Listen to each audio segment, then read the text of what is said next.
The Jewel That Was Ours by Colin Dexter.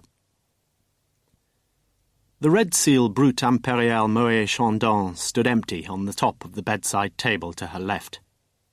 Everything seemed empty. Beside her, supine and still, hands behind his head, lay a lean, light-boned man in his early 40s, a few years older than herself. His eyes were closed, and remained closed as she folded back her own side of the floral-patterned duvet, rose quickly, put her feet into fur-lined slippers, drew a pink silk dressing gown around a figure in which breasts, stomach, thighs were all a little overripe, perhaps, and stepped over to peer through the closed curtains. Had she consulted her Oxford University pocket diary, she would have noticed that the sun was due to set at 16:50 hours that early Wednesday evening in late October. The hour had gone back the previous weekend, and the nights, as they said, were pulling in fast. Below her now the street was glistening black. Yes, everything seemed black. Sheila hugged the thin dressing gown around her and knew that he was awake, watching her, thinking of his wife, probably, or of some other woman. It was so very hard to say, but she said it. "We were happy together till recently, weren't we?" "What?" The tongue tapped the teeth sharply at the final T. She turned now to look at him lying there. "I must go." Abruptly he sat up. "We can see each other tomorrow?" she asked softly. "Difficult not to, won't it?" He spoke with the clipped precision of an antique pedagogue, with an occasional lisp, too. "I meant afterwards." "Afterwards? Impossible. Impossible. Tomorrow evening we must give our full attention to our American clients, must we not? Most important occasion, as you know. Lucky if we all get away before 10, wouldn't you say? And then you must go home, of course." "Of course. And you know perfectly well why I must go home." Sheila nodded bleakly. She turned once again towards the window, soon to feel his hand on the back of her shoulders as he planted a perfunctory kiss at the nape of her neck. Then the door downstairs slammed. She turned off the bedside lamp and made her way down the stairs. She needed a drink. Dr. Theodore Kemp strode along swiftly through the heavy rain towards his own house, only a few minutes' walk away. He had already decided that there would be little, if any, furtherance of this affair with the readily devourable divorcee he had just left. Sheila Williams was becoming a liability. And besides, there were other women, and one especially, her tail clicking sinuously in the goldfish bowl. He passed through the communal door to the flats on Water Eaton Road, whither, following the accident, he and his wife Marion had moved 2 years earlier. Much later that same evening, John Ashenden sat alone in the University Arms Hotel at Cambridge and considered the morrow. "Anything else before we close, sir?" He ordered another large Glenfiddich. It would help all round if the weather were set fairer. Certainly help in mitigating the moans amongst his present group of Americans. 27 of them. Almost all from the West Coast, predominantly from California, mostly in the 65 to 75 age bracket, rich, virtually without exception. The downpour over Cambridge that day had forced the cancellation of trips to Grantchester and the American War Cemetery at Madingley. It had irked Ashenden that he had been obliged to forgo the whole of the afternoon in order to enlighten and entertain his ageing charges. He was, he knew it, a reasonably competent courier and guide, yet in recent years it had become his policy to keep his afternoons completely free whenever possible, though he had never fully explained the reason for this to anyone. In November 1974, he had gone to Cambridge to take the entrance examination in modern languages, but he had not been successful, and the letter confirming this had dropped onto the doormat on Christmas Eve. There had been a huge plus from that brief time in Cambridge, though. He had stayed for 2 nights in the same set of rooms as a fellow examinee from Trowbridge, a lanky, extraordinarily widely read lad named Jimmy Bowden, who, apart from seeking a scholarship in classics, was anxious to convert the university to the self-evident truths of his own brand of neo-Marxism. John had become aware suddenly of a world of scholarship, intelligence, imaginative enthusiasm, sensitivity that he had never known before in his comprehensive school at Leicester. On their last afternoon together, Jimmy had taken him to see a double bill from the golden age of the French cinema, and that afternoon he fell in love with a sultry, husky-voiced whore as she crossed her silk-clad legs in some seedy bistro. It was all something to do with the synthesis of style and sexuality, as Jimmy had sought to explain. A few days later, Ashenden had received a postcard from Jimmy, a black-and-white photograph of Marx's tomb in Highgate Cemetery. "The idiots have given me a major skull. Trust you've had your own good news. I enjoyed meeting you and look forward to our first term together. Jimmy." He had never replied to Jimmy, and it was only by chance, 7 years later, that during one of his Oxford tours he'd met a man who'd known Jimmy Bowden. After gaining his preordained first in both parts of the classical tripos, Jimmy had been awarded a junior research fellowship at Oxford, and then, 3 years later, he had died of Hodgkin's disease. He had been buried in Oxford's Holywell Cemetery, amongst many dead, but once preeminent dons. Yet though Jimmy had died, some small part of his legacy lived on for John. John Ashenden had for many years subscribed to several specialist film magazines, printed in the UK and on the continent, for cinema buffs such as he himself had soon become. The next stop was Oxford. Oxford? Is this Oxford? Seated on the near-side front seat of the luxury coach, John Ashenden glanced across at the diminutive septuagenarian from California.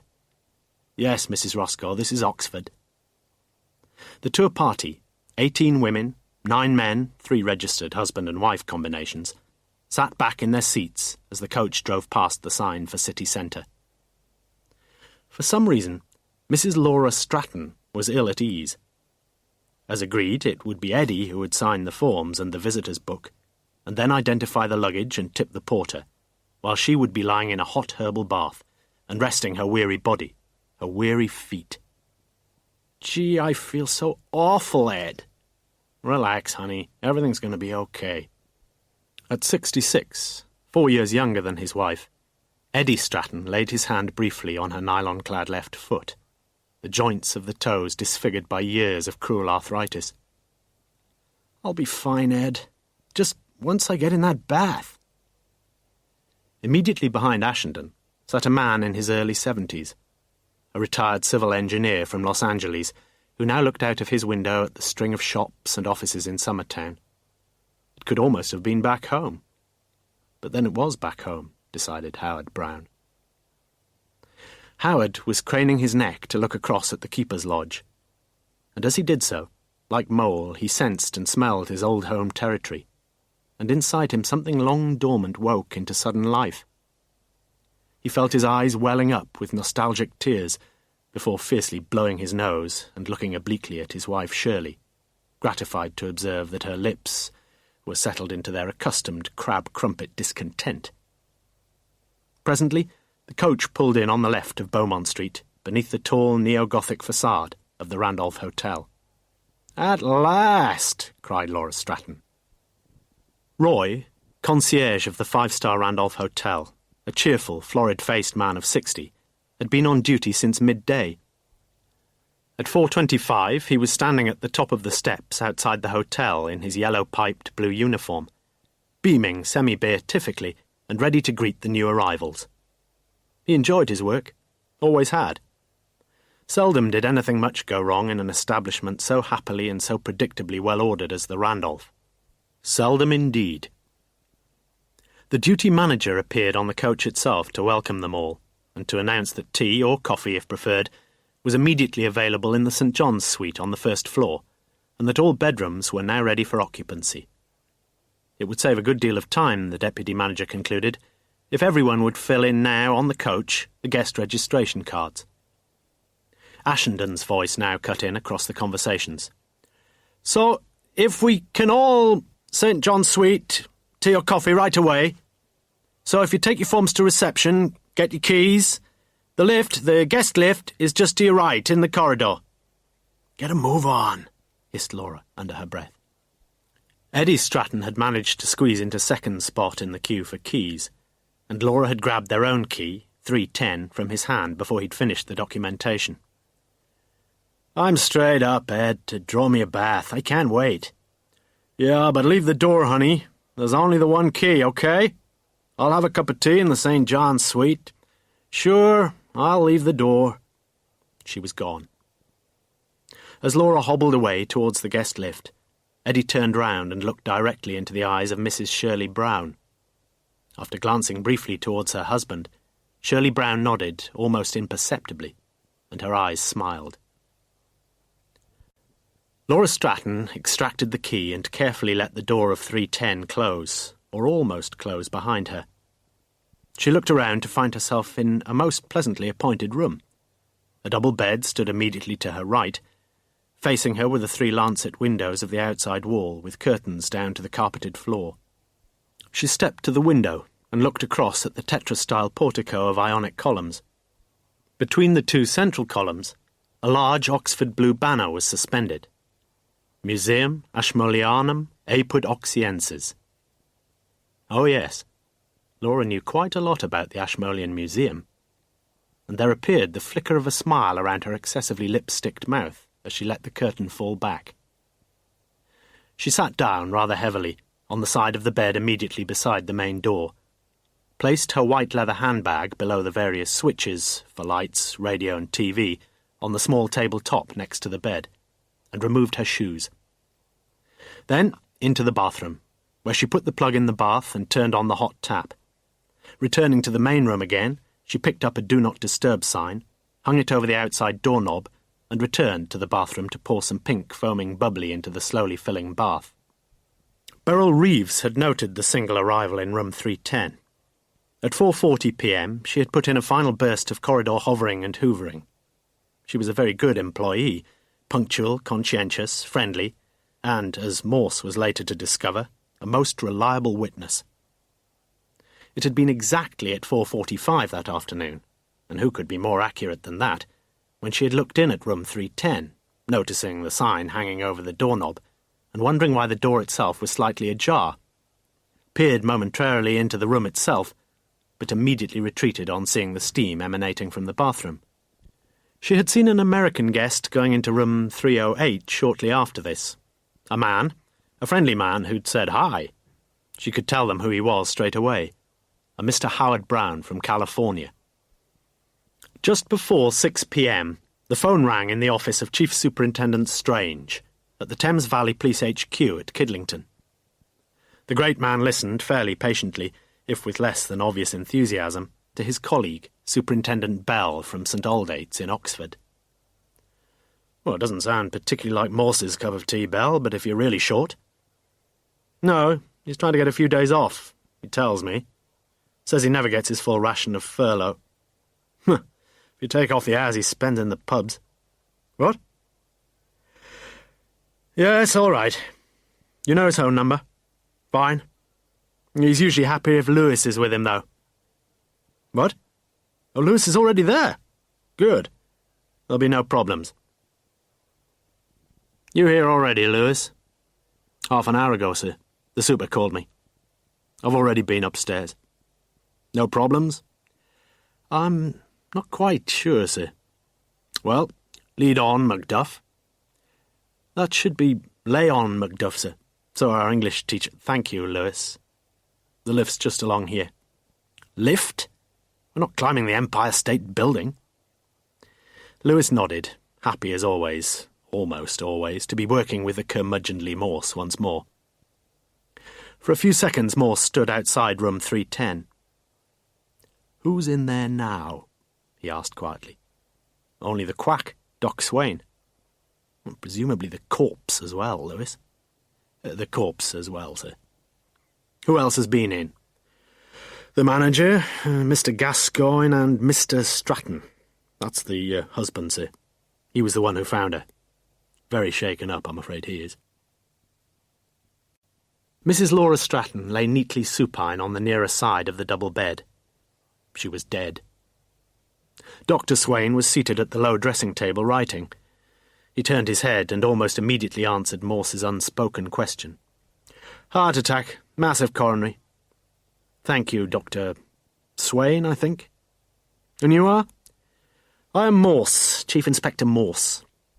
Swain got to his feet and handed Morse a sheet of paper headed Oxfordshire Health Authority, with an impressively qualified column of medical men printed top right, in which, second from bottom, Morse read, MC Swain, MA, MB, BCH, MRCP, MRCGP. Well, I'll be off now. You've got my report. BMA dinner we've got this evening. Seldom was it that Morse took such an irrationally instant dislike to one of his fellow men, but there are always exceptions. I'm afraid no one leaves for the moment, Doctor. You know, I think that we've got slightly more than a death here. I'm told something valuable's been stolen, yes, I know that. All I'm telling you is that the cause of death was a massive coronary. Do you think that was before or after this valuable something went missing? I don't know. She died there, where she is now, on the bed. On the floor, actually. Morse forced his features to the limits of credulity. You mean you moved her, Dr. Swain? Yes. Have you ever heard of murder in the furtherance of theft? I knew nothing about the theft. In fact, I only learned about it 5 minutes ago from the manager.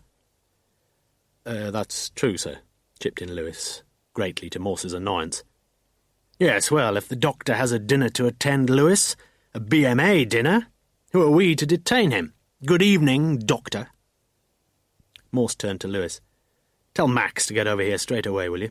Tell him it's as urgent as they get. Look, Inspector, began Swain. But Morse was doing a reasonably convincing impression of a deaf man who had just turned off his hearing aid. It was in the manager's office that for the first time Morse himself was acquainted with the broad outlines of the story. Laura Stratton had taken her key up to her room soon after 4:30 p.m, had taken a bath, had been discovered at 5:20 p.m. when her husband, Mr. Eddie Stratton, had returned from a stroll around Broad Street with a fellow tourist, Mrs. Shirley Brown. He had found the door to 310 shut, and after being unable to get any response from within, had hurried down to reception in some incipient panic, before returning upstairs to find... That was all, really. The rest was elaboration and emotional overlay. Except, of course, for the handbag. But who is the man, with his wife lying dead on the carpet, who thinks of looking around to see if her handbag has disappeared? Well, Mr. Eddie Stratton, it seemed, and for a most important reason. In the St. John's suite of the Randolph Hotel, Sheila Williams, a large gin and tonic in her left hand, was trying to be pleasantly hospitable. News of Laura Stratton's death had been withheld from the rest of the group, with only Sheila herself being officially notified of that sad event. It was a burden for her, certainly, but also a wonderful excuse for fortifying the inner woman, and Sheila seldom needed any such excuse. "Mrs. Roscoe, you haven't got a drink. What can I—" "I don't drink, Mrs. Williams." Janet turned her head to a sheepish-looking Phil Aldrich, standing sterkly beside her. "I've already told her once, Phil." "Janet here is a deacon in our church back home, Mrs. Williams." But Sheila had already jerked into a tetchy rejoinder. "Well, I do drink, Mrs. Roscoe. In fact, I'm addicted to the stuff." With which she walked back to the table and handed over her half-empty glass to the young girl dispensing the various riches. "Gin. Large one, please, no ice, and no more tonic." Thus fully re-equipped for her duties, Sheila looked down once more at the yellow sheet of A4 which John Ashenden had earlier prepared, typed up, photocopied, and distributed. Of the tourists, only Howard and Shirley Brown, apart from Eddie Stratton, seemed now to be missing. Of the two distinguished speakers, 3 if she herself were included, Theodore Kemp had not as yet put in an appearance. But the third of the trio, Cedric Downs, seemed to Sheila to be doing a splendid job with the tourists. It was 7:25 p.m. before Dr. Kemp finally entered, in the company of a subdued-looking Ashenden. "Ladies and gentlemen," Sheila knocked a table noisily, and the chatter subsided. "Mr. Ashenden has asked me to take you through our Oxford itinerary, briefly. So if you'll all just look at your yellow sheets for a minute." She waved her own sheet, and then, without any significant addition to the printed word, read vaguely through the dates and times of the itemised programme. She made, however, one significant omission, namely, at 6:30 p.m. on Friday the 2nd of November, the tour highlight, the presentation by Mrs. Laura Stratton of the Wolvercote tongue at the Ashmolean Museum. "Anyway," she concluded, It's my great pleasure now to introduce you to Cedric here, Mr. Cedric Downes, who's going to give us a few thoughts on modern architecture. Ladies and gentlemen, Cedric Downes. Thank you, Sheila. I sometimes feel that some of our tourists must think that here in Oxford we're all medieval, early English, Gothic, Tudor, Jacobean, Georgian, and so on. But we do have, though I'm no expert in this field, we do have a few fine examples of the contemporary design. Take St. Catherine's, for example, the work of that most famous Danish architect, Arne Johansen. Jacobsen, sort of Otchi from Dr. Kemp. Pardon? You said Johansen, murmured Kemp. Surely not. For a second or two Downes turned upon his fellow lecturer a look of what might have been interpreted as naked detestation. To his audience he essayed a charming smile and resumed, "Oh, I'm sorry. It's all these Danes, you know. You never actually meet one called Hamlet, do you?" But everyone had seen the door open, and now looked with some puzzlement at the newcomer, a man none of them had seen before. "Mrs. Williams? Is there a Mrs. Williams here?" The said lady raised the index finger of her non-drinking hand to signify her identity. "Could I have a quiet word with you, madam?" asked Sergeant Lewis. Inside the manager's office of the Randolph, Morse found his attention almost immediately drifting towards the large drinks cabinet. "It's just," Gascoigne, the manager, was talking, "that we've never had, well, not in my time, anyone actually dying in the hotel." "Some thefts, though, I suppose?" "Yes, a few, Inspector, but never anything so valuable." "Insured, was it?" "Mr. Stratton," the manager lowered his voice, "thinks probably yes, but he's still in a bit of a daze, I'm afraid." Lewis put his head around the door and signified his success in securing the appearance of Mrs. Sheila Williams. She was, little question of it, a most attractive woman, certainly as Morse saw her. Mid-30s, perhaps older, with glistening dark brown eyes that somehow managed to give the simultaneous impression of vulnerability, sensuality, and mild inebriation, a heady mixture. Sit down. You look as if you could do with a drink, Mrs. Williams." "Well, it is all a bit of a shock, isn't it?" "Anything suitable in there, Lewis?" Morse pointed to the drinks cabinet, not without a degree of self-interest. "G&T, that would be fine. Gin and tonic for the lady, Lewis. Ice?" "Why dilute the stuff, Inspector?"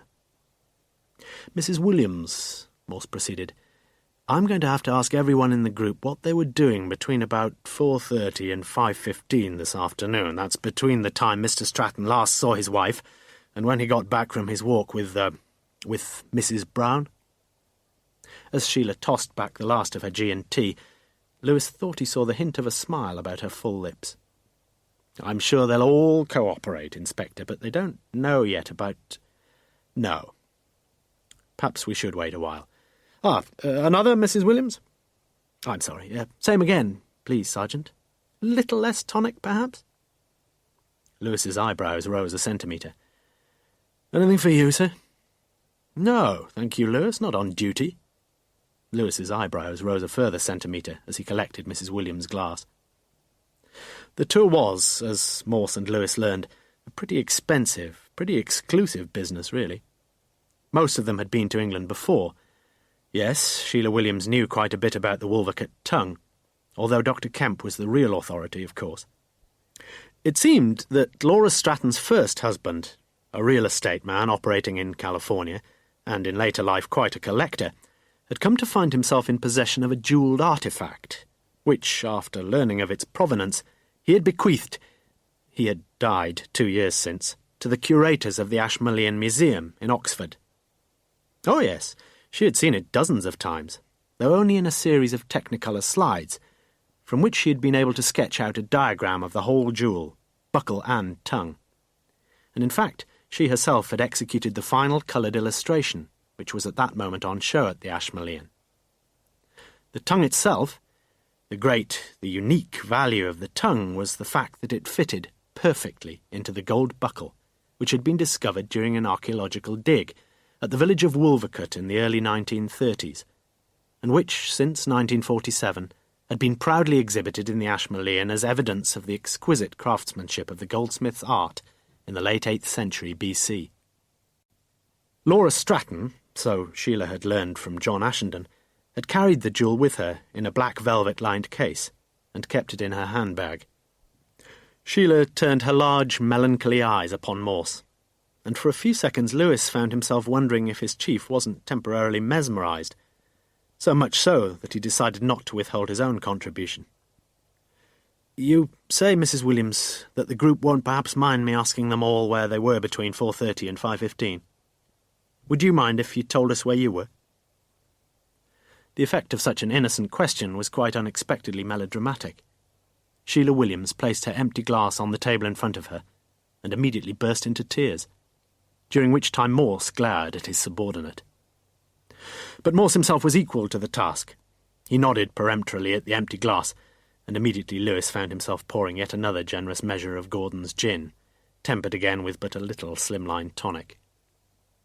Sheila sat up in her chair, sought to regain a precarious state of equipoise, and drank down the proffered mixture in a single draught, much to Morse's secret admiration. She spoke just 5 words. "Ask Dr. Kemp. He'll explain." After she had gone, guided in gentlemanly fashion along the corridor by Sergeant Lewis, Morse quickly opened the drinks cabinet, poured himself half a tumbler of Glenfiddich, and savoured a large and satisfying swallow, thereafter placing the tumbler strategically on a convenient shelf. Strangely, neither Sergeant Lewis nor Inspector Morse himself seemed particularly conscious of the fact that Mrs. Sheila Williams had signally failed to answer the only significant question that had been put to her. Such is the wonderful effect of any woman's tears. John Ashenden would later remember exactly what he had done during the vital 45 minutes that Morse had specified. It was 4:45 when he had walked out of the Randolph. He was waiting by the New Bodleian building to cross at the traffic lights into Holywell Street, when he saw them standing there outside the Sheldonian, her arm through his, neither of them, as it seemed, taking too much notice of anything except their mutual selves. Even more briskly now, Ashenden walked until he came to the wooden gate that led into Holywell Cemetery. He found a wooden seat, above which, wired to a yew tree, was a rectangular board showing the plot of the cemetery.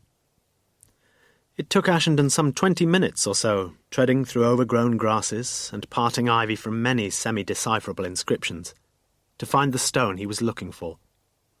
James Alfred Bowden, 1956 to 1981, Requiescat. For several minutes, Ashenden stood there silently under the darkening shadows. It seemed a wonderfully unforbidding piece of ground in which to find a final resting place. There was no one else in the cemetery, no one there to observe the strange little incident when Ashenden parted the thickly twined rootage of ivy at the rear of Bowden's small cross, took something from the right-hand pocket of his raincoat, and laid it carefully at the foot of the stone, before replacing the ivy and patting it back into its pristine state.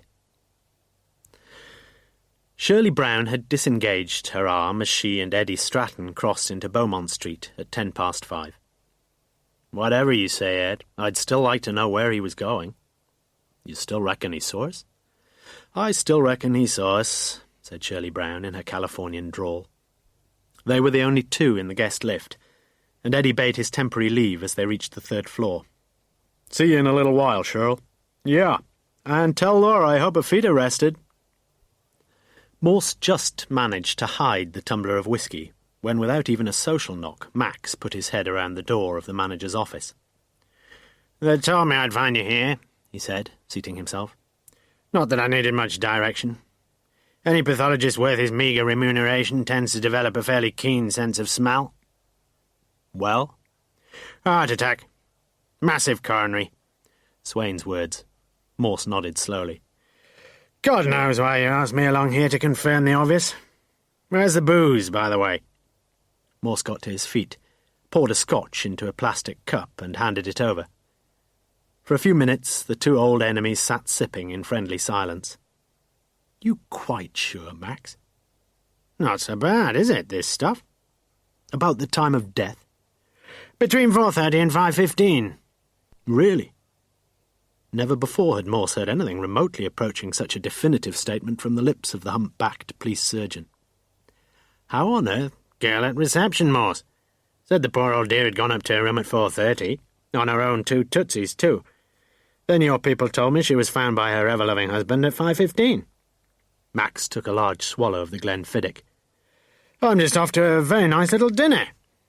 Not the same nosh-up as what's-his-name? The very same, Morse.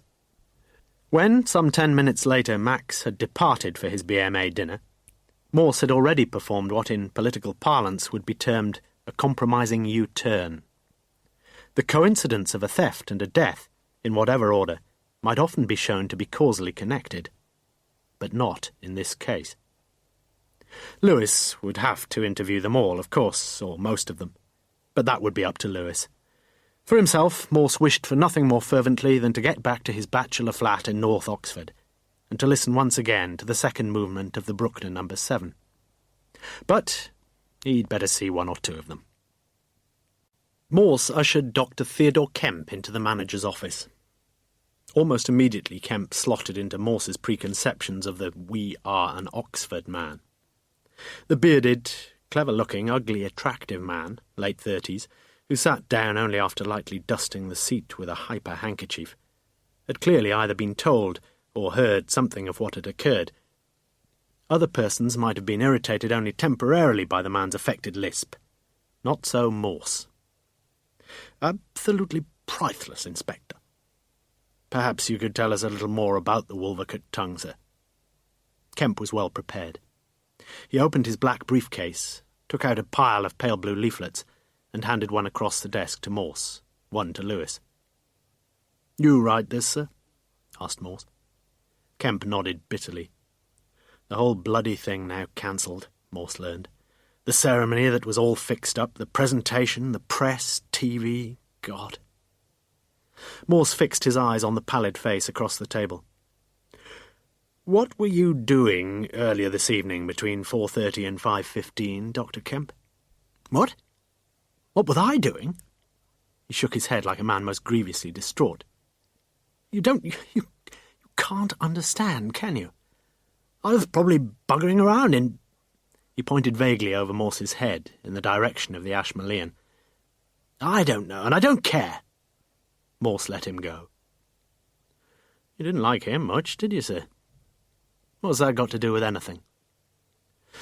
"What's the drill then, sir?" So Morse told him. Get the body moved quietly via the luggage lift while the tourists were still at dinner.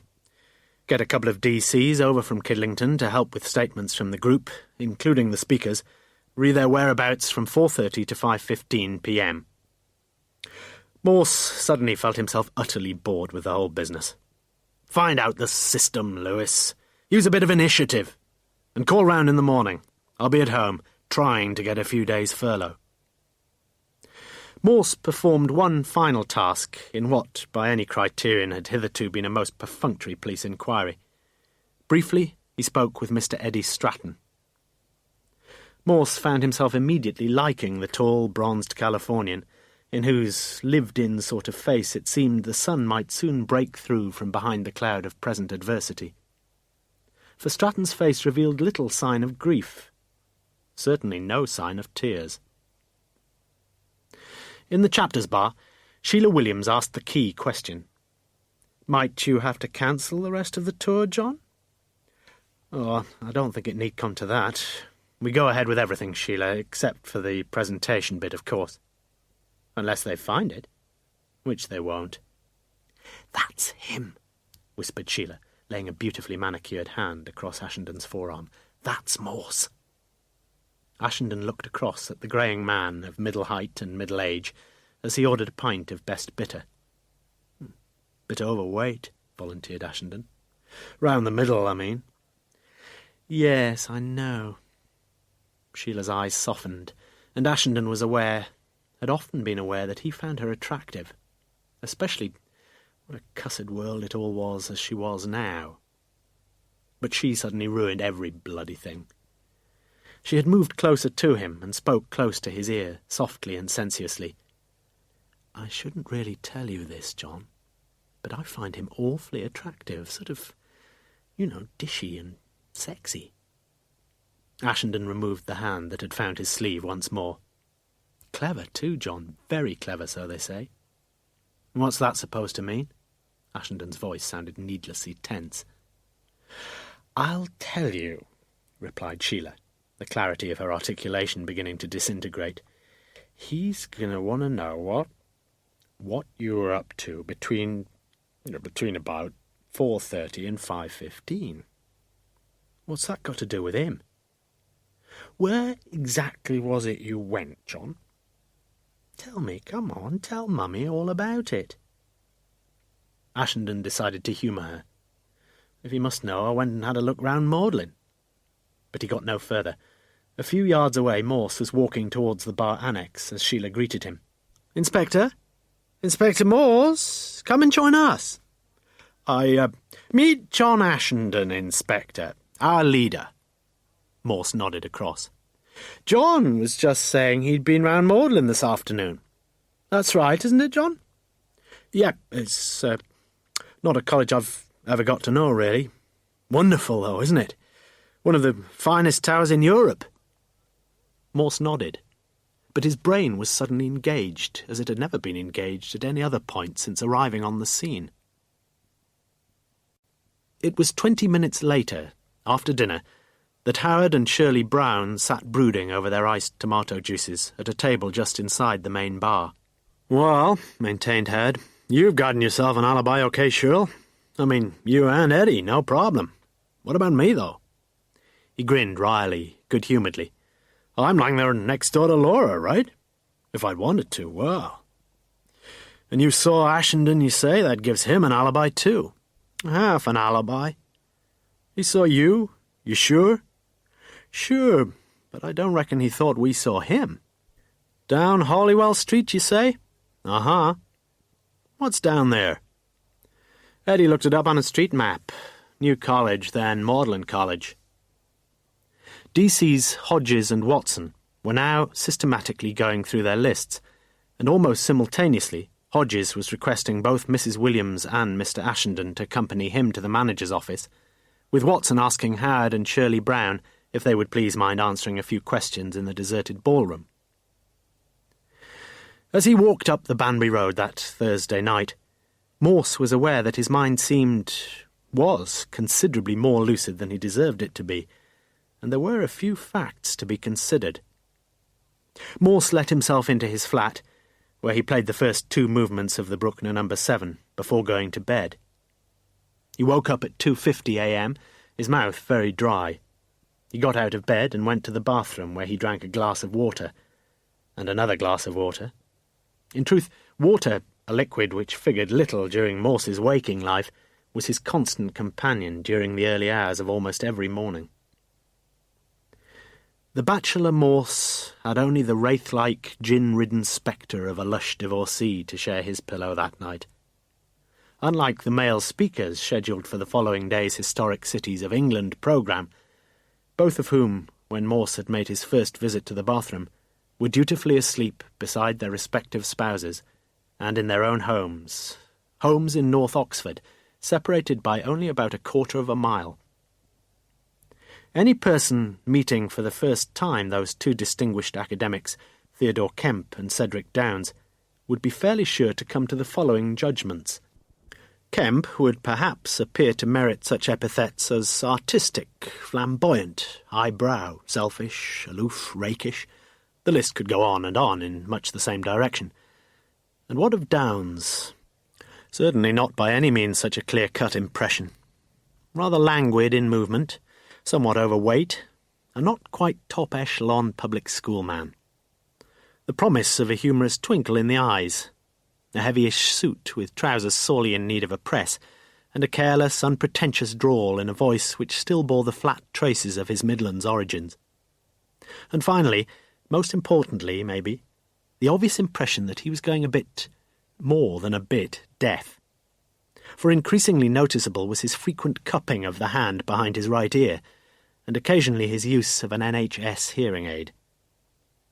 Which things being so, it might be assumed that Kemp was probably having all the fun that was going in life in general and in Oxford in particular, yet such an assumption would not be wholly correct. Kemp's life had not blossomed as once it had promised. After fathering, it was rumoured, almost as many illegitimate offspring as almighty Zeus himself, and after successfully disclaiming most of the responsibility for such excessive multiplication of the species, he had married a rather plain, though neatly figured woman named Marion, whose parents were rumoured to be fairly wealthy. Then, now 2 years since, he had managed to crash his BMW in such a way that his not wholly fair but fully pregnant wife had lost both her child and the use of her lower limbs, whilst he himself had received only a broken collarbone. But at least Marion had survived. The driver of the other car involved, a 29-year-old married woman, had been instantly killed. Definitive responsibility for the accident couldn't be fully determined, yet Kemp had been drinking, and the charge he faced, a charge resulting in a fine and a 3-year disqualification, had been one of driving whilst under the influence of alcohol, not that of reckless or of dangerous driving. Some of those who knew Kemp well considered him to have been extremely fortunate. Such disapprobation had probably accounted for the refusal of his college to elevate his status as a postgraduate researcher to that of the fellowship which had suddenly fallen vacant. 6 weeks after his humiliation, he had been appointed to the post of Keeper of Anglo-Saxon and Medieval Antiquities at the Ashmolean. He now lived in a ground-floor flat in the Charwell Lodge, Water-Eaton Road. The enforced move, made to accommodate his wheelchaired wife, had taken place at exactly the wrong time in the housing market, and his property was presently worth little more than a quarter of the price likely to be fetched by that of his fellow lecturer. At the age of 40, 5 years previously, Cedric Downes had married Lucy, an engagingly attractive woman, 11 years his junior, fair-skinned and blonde, fully figured and fully sexed, and with an IQ which was rated quite high, at least by those meeting her for the first time. Downes, a medieval historian, was a fellow of Brasenose, and lived in a large detached house at the far end of Lonsdale Road, its beautifully tended back garden stretching down to the banks of the River Charwell. In the back bedroom of No. 6 Charwell Lodge, Marion Kemp lay supine. Marion Kemp had to lie supine. It would have been beneficial to the two of them if after the accident they had abandoned the double bed and settled for twin beds.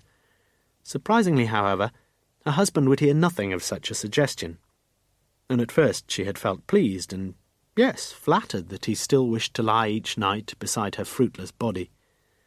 And even on that Thursday night, some of the hatred which for so long had been slowly coalescing in her soul had perhaps abated minimally. As he had promised, he had been home at 10 p.m, and clearly not been drinking much at all. Had brought her a cup of Ovaltine and a digestive biscuit, and quite definitely had not been with that bitchy, boozy Horson Williams woman. Unlike Lucy Downes, Marion Kemp did not convey any immediate impression of a lively mind. Yet those who knew her well, a diminishing group, were always aware of a shrewd and observant intelligence. She cared nothing about the Wolvercote tongue, yet she could find no sleep in the small hours of that Friday morning, her mind considering many things, above all the growing suspicion that the man asleep beside her was looking now beyond that bloody Williams woman. And Marion thought she knew exactly where. Cedric Downes had come home rather later than usual that Thursday evening. He had been one of the last to give the police an account of his movements from 4:30 to 5:15 p.m. "Is this really necessary, officer? God, he had had a tutorial at that time." And now, when finally he went through into the bedroom, all was very quiet, with Lucy lying motionless along her own side of the bed. He nestled gently against the contours of her body, hoping that she might sense his need for her, but realizing almost immediately that she was distanced and would not be conjoined. Briefly his mind dwelt on the evening's events, briefly dwelt on his loathing for Kemp, but within a few minutes he was floating down to the depths of slumber. Not so his wife, still breathing quietly and rhythmically, and not so much as twitching a lumbrical muscle. But very much asleep that night was Sheila Williams in her dingily stuccoed semi in the lower reaches of Hamilton Road. a house, as it happened, almost exactly equidistant from that of Kemp and that of Downes. Morse was asleep when Lewis rang the doorbell at 8:30 a.m. At breakfast on Friday, Janet Roscoe was just finishing her cup of black decaffeinated coffee when John Ashenden, after his peripatetic trip around the other tables, came to tell her and Sam and Vera Cronquist that there would be a short meeting in the St. John's suite at 9:15 a.m. "If you refer," began John Ashenden, "to your original sheets," he held up a copy of the yellow sheets distributed the previous day, "you'll see that quite a few amendments, sadly, will have to be made to it. So, first of all, then, our visit to the Oxford Story, scheduled for 10:30, this has been put back to 10 a.m. Make a note, please. 10 a.m. instead of—" "Don't you mean brought forward, Mr. Ashenden?" Yes, probably Ashenden did mean exactly what Mrs. Roscoe said, and he beamed a smile towards her. Thereupon Ashenden duly distributed an extra sheet headed "The Oxford Story" to each of his rather subdued audience. That meant, Ashenden continued, that there would be something of an uncomfortable gap between about 11:15 and 12:30, and he was very glad to be able to announce that Mrs. Williams and Mr. Downes and Dr. Kemp had agreed to hold an impromptu question-and-answer session on Oxford, town and gown. This would be in the ballroom, beginning at 11:30 a.m. To the afternoon, then. The scheduled programme would go ahead as stated. At 2:45, Dr. Kemp would meet his group immediately outside the main entrance to the Ashmolean. Mr. Downes, his group at the Martyrs' Memorial, Mrs. Williams, her group, in the foyer of the hotel. Was that all clear? Then Ashenden came to his last point. Would everyone please change the time given on their sheets for dinner? This was now brought forward, right, Mrs. Roscoe, from 8 p.m. to 7:30 p.m. Downes and Sheila Williams were sitting on a beige-coloured wall settee in the chapter bar when Ashenden looked in. "Ah, thought I might find you here." "How is Mr. Stratton?" asked Sheila. "He seems to be taking things remarkably well, really. No news of what was stolen?" Ashenden shook his head. "Oh, poor Theo," pouted Sheila. "I must remember to be nice to him this morning." Ashenden was looking decidedly uncomfortable. "Dr. Kemp won't be joining us this morning, I'm afraid." "And why the hell not?" "Well, Mrs. Kemp rang me earlier. He's gone to London. Just for the morning, though. His publisher had been trying to see him, and with the presentation off and everything—" "That was this evening," protested Downes. "Bloody nerve," spluttered Sheila. "Leave Cedric and me to do all the bloody donkey work. He's getting back as soon as he can. Should be here by lunchtime, so if you— Well, I'm sorry. One condition, John." Sheila, now smiling, seemed to relax, and Ashenden understood and walked to the bar with her empty glass. It was over lunch that Sheila, having availed herself of the pre-luncheon sherry, became quite needlessly cruel. "Were you an undergraduate here at Oxford, Mr. Downes?" asked Janet Roscoe. "I was here, yes. At Jesus, one of the less fashionable colleges, Mrs. Roscoe." "Oh, I thought Jesus was at Cambridge." Sheila found the opening irresistible. No, Mrs. Roscoe, Jesus went to Bethlehem Tech." It was a harmless enough joke, and certainly Phil Aldrich laughed openly, but not Janet Roscoe. "Is that what they mean by the English sense of humour, Mrs. Williams? I don't myself see anything funny in blasphemy. And besides, they didn't have colleges in Palestine in those days." Phil Aldrich laid a gently restraining hand on Janet's arm as she went on. "Please, don't make too much fun of us, Mrs. Williams. I know we're not as clever, some of us, as many of you are. And that's why we came, to try to learn a little more about your country here and about your ways." It was a dignified little speech, and Sheila now felt desperately ashamed. She had begun to apologise when immediately next to them the phone rang. It was 12:35 p.m. when Mrs. Celia Freeman, a pleasantly spoken and most competent woman, took the call on the telephone exchange at the rear of the main reception area. And it was at 12:48 p.m. exactly that John Ashenden phoned back from the St. John's suite down to reception to order a taxi to meet the train from Paddington, arriving at 1500 hours, and to pick up a Dr. Theodore Kemp at Oxford Station. It was not until 10 a.m. that same morning that Morse had recovered his Jaguar, 10:15 a.m. when he finally put in an appearance at Kidlington HQ. "Hope you had a profitable evening, Lewis?" "Not particularly." "Not arrested the thief yet?" Lewis shook his head. "Well?" asked Morse. "Nothing, really. These Americans, well, they seem a nice lot of people. As far as I could see, they all seem to be telling the truth. Except one." "Pardon, sir?" "Ashenden was lying." Lewis looked puzzled. "How can you say that?" "He said he had a look around Magdalen." "So?" "Ashenden's a liar." Lewis shook his head. It was hardly worth arguing with Morse, but he persisted a little longer. "Well, if Ashenden decided to go and look round Magdalen, he didn't," said Morse quietly. "No? I rang the Porter's Lodge there this morning. The college was closed to visitors all day. They're doing some restoration in the cloisters. No one, Lewis, no one was allowed in Magdalen yesterday except the fellows, by order of the bursar." "Ah." Lewis looked down and surveyed the sheets on his desk, neatly arranged, carefully considered, and probably wasted. "So he was telling us lies," he said without enthusiasm. "Has Max rung?" "No. Promised to, though, didn't he?" "Idle sod." Morse picked up the phone and dialed the lab. "If he still says it was just a heart attack, I think I'll just leave this little business in your capable hands, Lewis, and get back home." "I reckon you'd be as happy as a sandboy if he tells you she was murdered." But Morse was through. "Max! Morse! Done your homework?" "Massive coronary." "Positive?" Morse received no answer. "No sign of any injury anywhere?" "No." "Not much help, are you?" "On the contrary, Morse. I've told you exactly what she died of." But Morse had already put down the phone, and 5 minutes later he was driving down to North Oxford. At 12:50 p.m, Lewis took a number 21 bus down to St Giles, where he alighted at the Martyrs' Memorial and began to walk across to the Randolph. Sheila Williams was stepping out briskly, without glancing behind her, up the left-hand side of St Giles, before being lost to the mildly interested gaze of Sergeant Lewis. And as the latter turned into Beaumont Street, with the canopy of the Randolph immediately in front of him, he stopped again.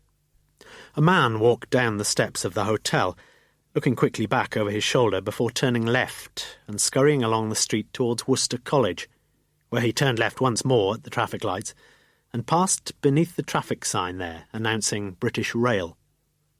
The man who had just left the Randolph in such haste was Eddie Stratton. Diffidently Lewis followed. It was during this hour, between 1 p.m. and 2 p.m, as Morse and Lewis were later to learn, that the scene was irreversibly set for murder. At 9:30 p.m, the university parks had long been closed, since before sundown, in fact. Yet such a circumstance has seldom deterred determined lovers. Two of these, Michael Woods, aged 17, and Karen Jones, 2 years older, had sauntered over the high-arched Rainbow Bridge across the Cherwell and come to Mesopotamia, a pathway between two branches of the river. Young Michael steered the nymphette into the enclosure known as Parson's Pleasure. This famous and infamous bathing place is to be found at a point where the Cherwell adapts itself to a pleasingly circumscribed swimming area at a bend of the river, with a terrace of unsophisticated though adequate cubicles. Green-painted corrugated iron fencing surrounds Parson's Pleasure, with the access gate fairly jealously guarded during the summer months.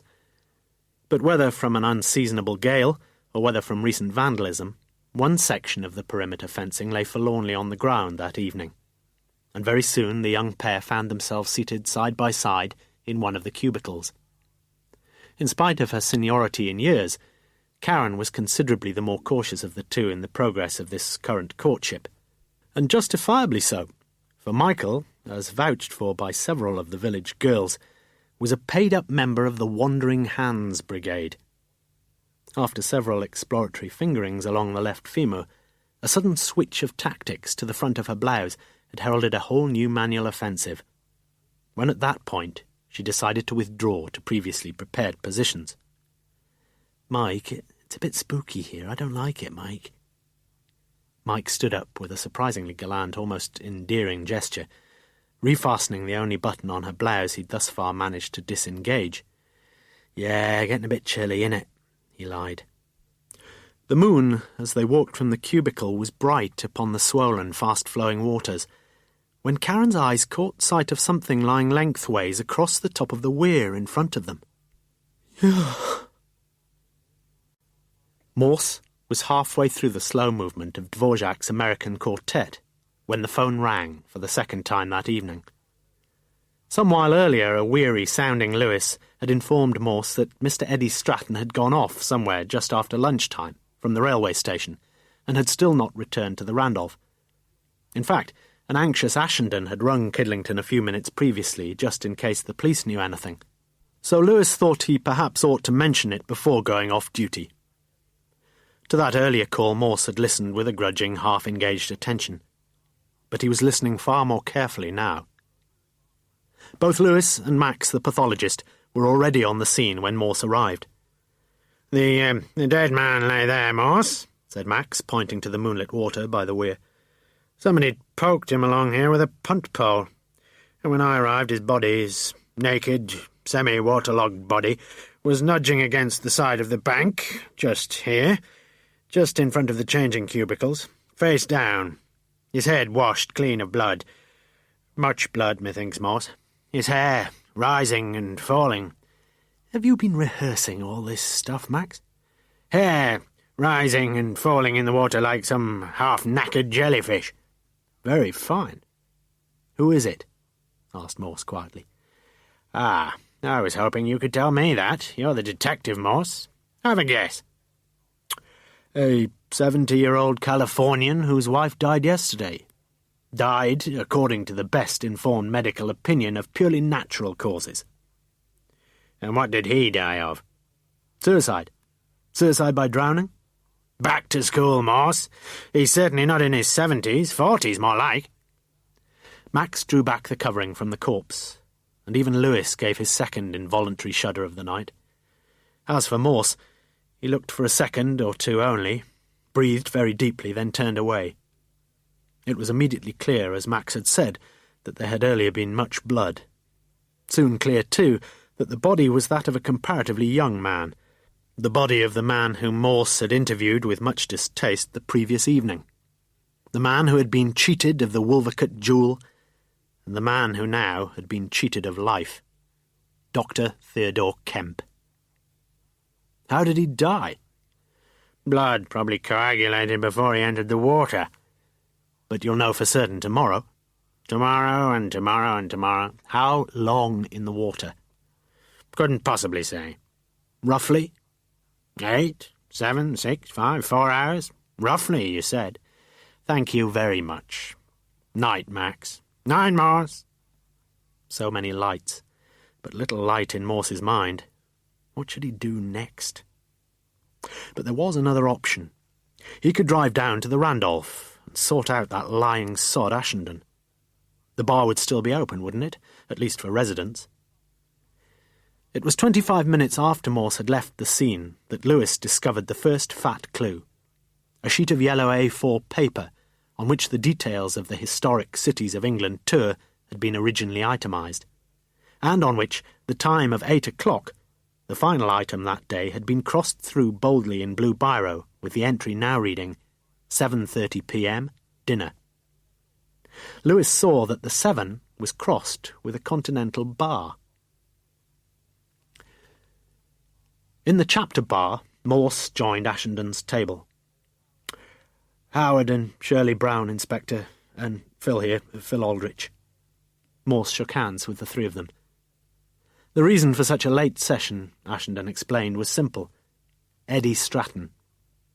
He had not been seen again since he was observed to leave the hotel just after lunch. Observed by Mrs. Roscoe, who else, and also, as Morse knew, by Lewis himself. No one knew where he'd gone. What could a man be doing at this time of night, for heaven's sake?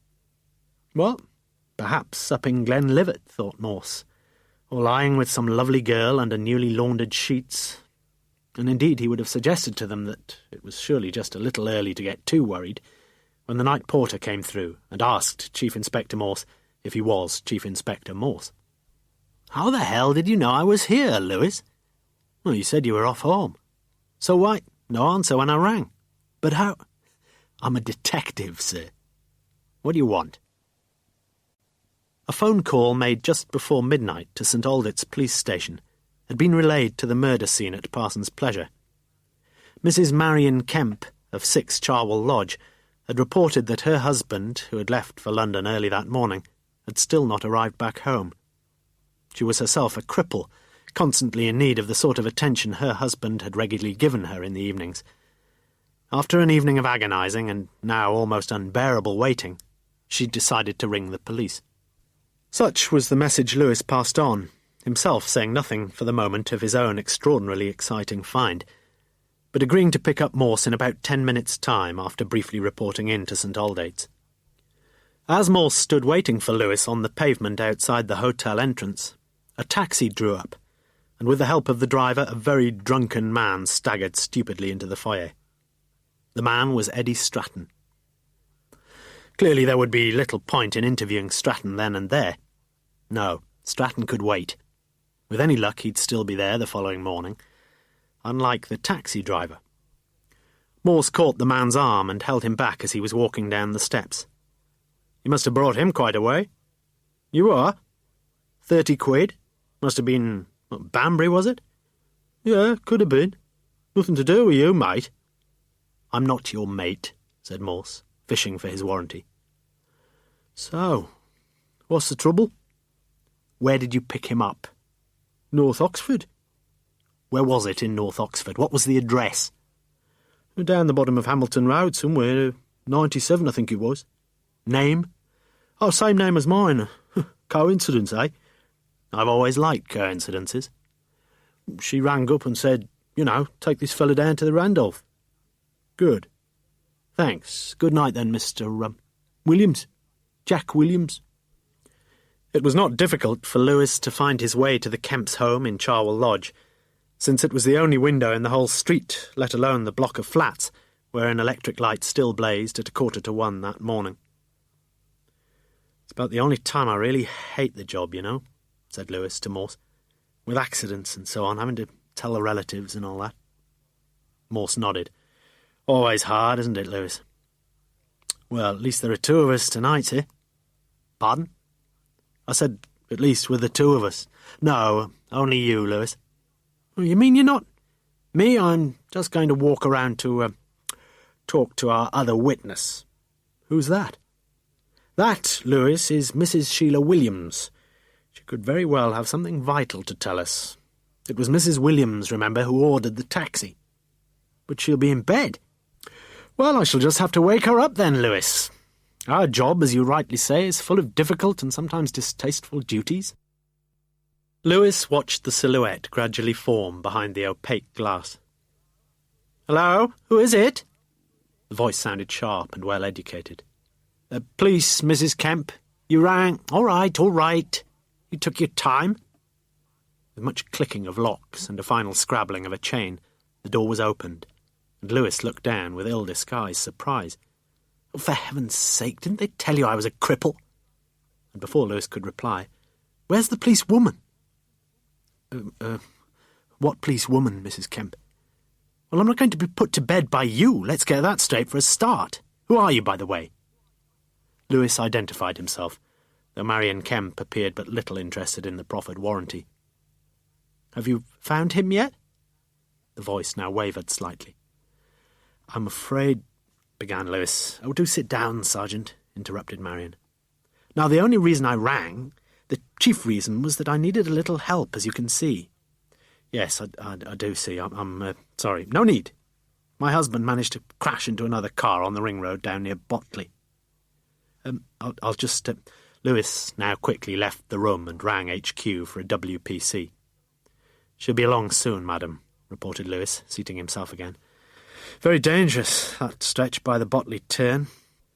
Not for the driver, Sergeant. Just one broken collarbone. The bitterness in her voice had become so intense that Lewis couldn't think of anything, even anything inadequate, to say. It would have been better if he'd killed me and have done with the whole thing. I'm sure he thinks that. You see, he can't get rid of me, not the way he could get rid of any normal wife. He has to keep coming back all the time to look after my needs when when he'd much rather be out having his needs looked after. You do know what I'm talking about, don't you, Sergeant? Lewis knew, yes, but he waited a little. What time did your husband leave this morning? He asked quietly, noting a pair of nervous eyes suddenly flash across at him. 7:20. A taxi called. My husband was banned for 3 years after he'd killed me. Lewis shook his head helplessly. He didn't kill you, madam. Yes, he did. He killed the woman in the other car, and he killed me too. You knew where he was going today? Asked Lewis. His publisher's. What time did you expect him back? I wasn't sure, but he'd have been home by 10:30. He's never later than that. You've no idea where he might have gone to when he came back from London? No, Sergeant, how could I? He'd hardly even have the time to see his precious bloody Sheila Williams, would he? That over-sexed, pathetic alcoholic. Talk on, Lewis. He must have been pretty upset about the Wolvercote jewel. He'd been waiting long enough to see it. Why didn't he go over to America to see it? I wouldn't let him. Her voice became tremulous. I wasn't very nice to him about it, was I? Blessedly, the front door bell rang, and Lewis rose to his feet. Look, there's something I've got to tell you. He's dead. He's dead, Sergeant, isn't he? Yes, Mrs. Kemp. He's dead. The room in which Morse sat was pleasantly furnished. A few touches of good taste all around, thought Morse, of femininity too. And it was in this room, quietly and simply, that Morse told Sheila Williams of the death of Theodore Kemp.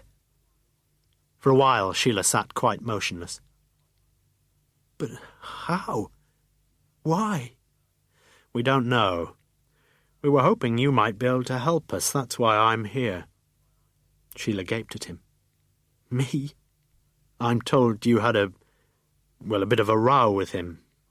Who told you that? One of the group. That Roscoe bitch. Have another guess. Oh, forget it. We had a row, yes. Look, I'm sorry to have to ask you at a time like this, but you want to know what went on between us. Between Theo and me. Yes. Yes, I do, Mrs. Williams. Sheila. My name's Sheila. What's yours?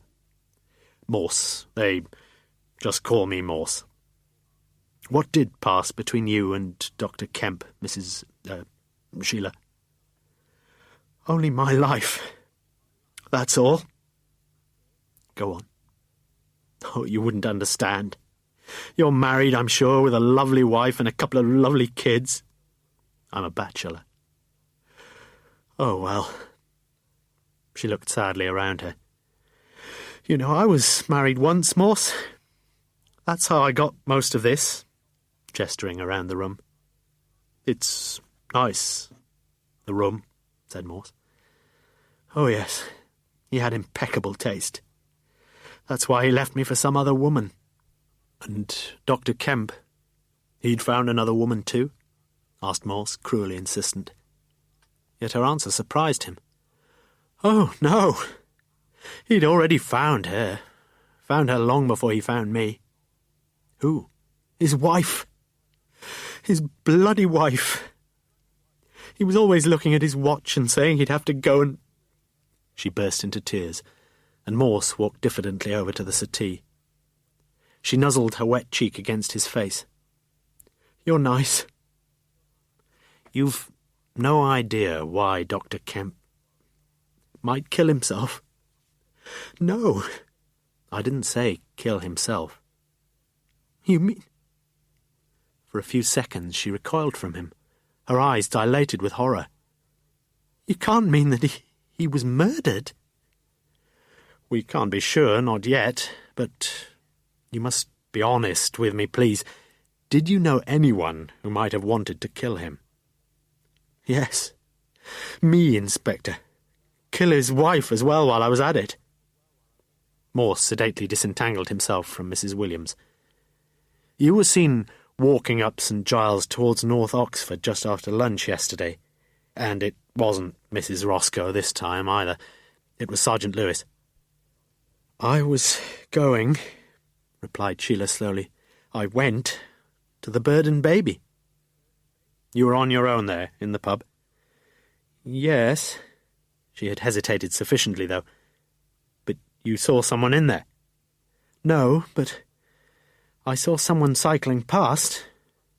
It was Cedric Downes." At Kidlington HQ, Morse and Lewis swapped notes at 7:45 a.m. Both felt very tired, but neither confessed to it. At least the morning plan was taking shape. Clearly the biggest problem was what to do about the tour, scheduled to leave Oxford at 9:30 a.m, bound for Stratford-upon-Avon. Later, as Lewis drew up in front of the Randolph, he asked, "You've not forgotten Ashenden, have you, sir? I mean, he was the one who took the call from Kemp." "I'd not forgotten Ashenden," said Morse quietly, opening the passenger door.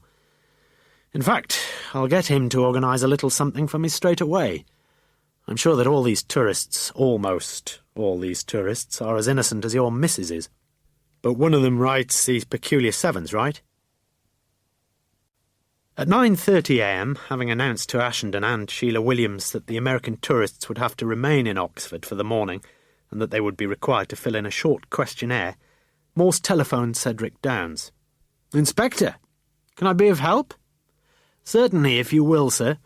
We have a bit of a crisis here with the American tour. I'm speaking from the Randolph, by the way. The sad news is—" "I know." The voice was flat and unemotional. "Theo's dead. I already knew." "Do you mind telling me how you know?" "John Ashenden phoned a couple of hours ago." "Oh, I see. Why I'm calling, sir, is to ask if you're free to come to the Randolph this morning. We've got our hands a bit full with things." "Of course. If you could walk 'em around Oxford again. A different route, perhaps? Or I might be able to get the Oxford University Museum to open up a bit early, you know, Inspector. The dodo and Darwin and the dinosaurs. Wonderful idea. I'll see you soon, then. Just before you ring off, sir." "Yes?" "I shall be asking you why you were cycling up St. Giles towards North Oxford after lunch yesterday. So if you can have your answer ready." "Would that all questions were so easy to answer." "Where were you going, sir?" "I was going home to get a new hearing aid. I almost always carry a spare, but I didn't yesterday. At lunchtime, the aid started going off, and I suddenly realised that I wasn't going to get through the afternoon." "Your hearing's not all that bad, is it, sir? You don't seem to have much of a problem hearing me now." "Ah, but I'm very fortunate. My dear wife, Lucy, bought me a special phone attachment." Morse sought to keep the conversation going. "It sounds as if you're very fond of your wife, sir." "I love my wife more than anything else in the world." "And you'll do anything to keep her?" It seemed a brusque and strange reply, but Downes seemed in no way disconcerted. "Yes, certainly." "Including murdering Kemp?" From the other end of the line came just a simple, gentle confession. "Oh, yes. Including that, Inspector." He went on. "It was Sheila, I know that, who saw me yesterday afternoon, and I don't blame her in the slightest for telling you. So I may as well tell you something. As I biked up St. Giles yesterday afternoon, I passed one of the group walking up to North Oxford. Would you like to know who that was, Inspector?" As Lewis saw things, Morse's talk to the tourists was not one of his chief's most impressive performances. He had informed his silent audience of the death, just death, of Dr. Kemp, explained that in order to establish the totality of events, it would be necessary for everyone to complete a little questionnaire, duly distributed, giving their whereabouts between 3 and 6:30 on Friday, November the 2nd, sign and date it, and hand it in to Sergeant Lewis. That the departure of the coach would have to be postponed until late afternoon, and that Mr. Cedric Downes had volunteered to fix something up for that morning. For Morse, the information gleaned from the questionnaires was eminently pleasing, and when at 10:50 a.m. Cedric Downes led the way out of the Randolph towards South Parks Road and the University Museum, with every single member of the group present, except Mr. Eddie Stratton, he looked tolerably pleased with himself. Especially of interest was the fact that one of the two men clearly experiencing difficulty with giving his whereabouts the previous afternoon, Howard Brown, had filled in section E with the correct date of arrival, 27th of October, but with the 7 barred, in continental style. Nor would Morse be forgetting the only man who had not been present at the meeting, the man who still lay with a wicked headache and a barely touched breakfast tray beside him in room 201. It was with Ashenden that Morse's attention was immediately engaged. Ashenden, the man whom Cedric Downes now claimed to have passed on his bicycle. The man who had lied about his visit to Magdalen, the man who, like Howard Brown and possibly Eddie Stratton, was as yet unable to produce a single witness to his movements the previous afternoon. "How are you, Morse?" "Optimistic?" "Oh." Max appeared disappointed by the reply as he peered down again at the grisly work on which he was engaged. "There's some deep bruising here," began Max, pointing to Kemp's left temple. "But the main blow—" He jerked the head towards him before caressing the crushed skull with gentle reverence. "Was here. Bit messy, isn't it?" "He was murdered, then?" "Huh?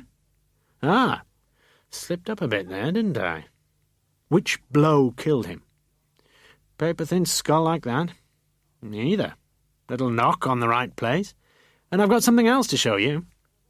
Max now exposed Kemp's torso and heaved the corpse a few inches off the table. Along the back of the right shoulder was a scratch some 5 or 6 inches long. A light, fairly superficial scratch, it appeared, yet one made quite recently, perhaps. "What caused that, Max?" "Dunno, dear boy." Together the 2 men looked at the light wound, stretching down diagonally from the back of the neck towards the armpit. The pathologist suddenly dropped his habitual banter and looked Morse in the eye. "I know you've got a lot on your plate, old boy, but I'd see his wife soon if I were you." "Just tell me, please," said Morse, "whether you think he was naked when he was murdered. That's all I ask." "I don't know." "Not many reasons why people are naked, are there?" "Oh, I don't know. Having a bath?" "Having sex," added Morse slowly. "Not so much a willow's twig, perhaps, as a woman's talon." Edward Stratton had always been interested in machinery, or working parts, as he'd always liked to think of things. Not marrying, he had set up a small business in specialised agricultural machinery, which had gone bust in 1975. So he'd taken on a new career, one which also demanded dexterity with the hands, that of a mortician. Was there ever an odder switch of professions? But Stratton had soon grown proficient in the gruesome demands of his new job, and in the process of preparing an aged philanthropist for his silk-lined resting place, he had met the man's disconsolate widow, Laura, and married her a year later. It was the Wolvercote tongue which monopolised Stratton's thoughts that Saturday mid-morning. The thing was insured, he knew that, well insured. How otherwise? But would it make a difference if it could be maintained that Laura had died before the tongue was stolen? Would the money then go to the Ashmolean? Stratton rose from the bed and walked to the bathroom. He was dipping his heavy, aching head into a basin of cold water when he heard the sharp knock on the door and was soon admitting Chief Inspector Morse and Sergeant Lewis into his bedroom. The former had immediately recognised the symptoms of a Caesar-sized hangover and offered practical aid in the form of 2 tablets of Alka-Seltzer, which he appeared to carry regularly on his person. And almost immediately Stratton had been talking freely. They must have thought him a bit insensitive running off like that the day after. But he'd seen the advert in the Oxford Mail, and the prospect of an open day at Didcot had proved irresistible.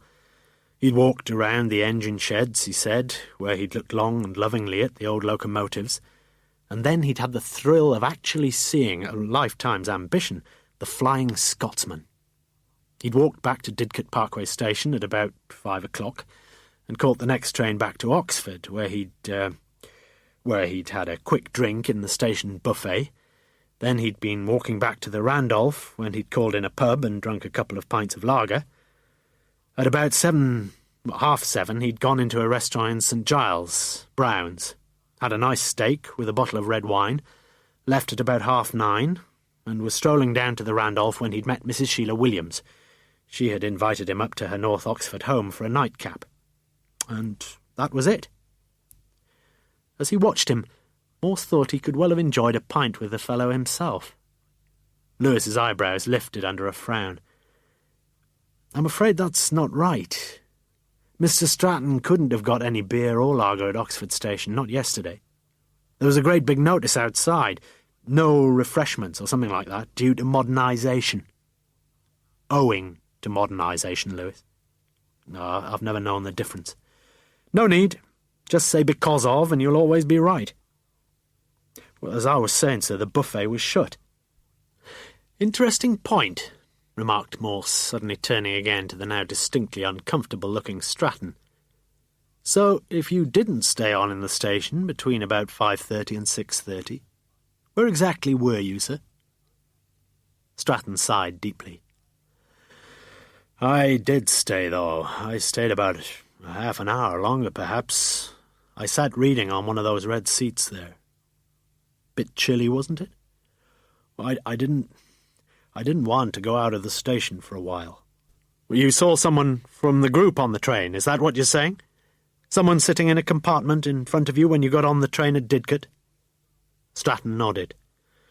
"He'd not got on at Didcot, though. He must have come from Reading, I suppose." "Or Paddington," added Morse quietly. "Yeah, or Paddington." Morse looked across at Lewis. "You'll have to tell me, you know that?" said Morse gently. "It was Phil Aldrich," replied Stratton quietly. Morse and Lewis sat beside each other in the Lancaster room, drinking coffee. "You know, sir, I was just wondering about that telephone call. What if—" Morse grinned at his sergeant. "Great minds, Lewis, yours and mine. Go and find Ashenden for me. I shall be in the bar."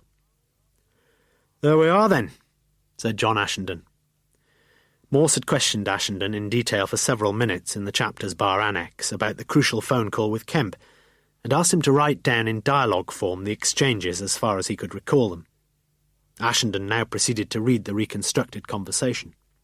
"Kemp, I've been held up at Paddington, John." Ashenden, "Oh no, what's your trouble?" Kemp, "Just missed the train, but I'll catch the 1:30 and be with you for 3:15 at the very latest. Apologies, John." Ashenden, "Not the end of the world, though. I'll let your group know. Shall I arrange a taxi for you from the station?" Kemp, "All right, I'll get in just before 3:00.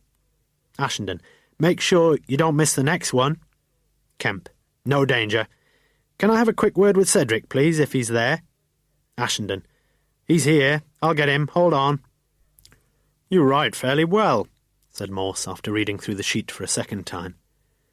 He sensed that those next few minutes, after Ashenden had finished speaking with Kemp, might well have been crucial, and he questioned Ashenden further.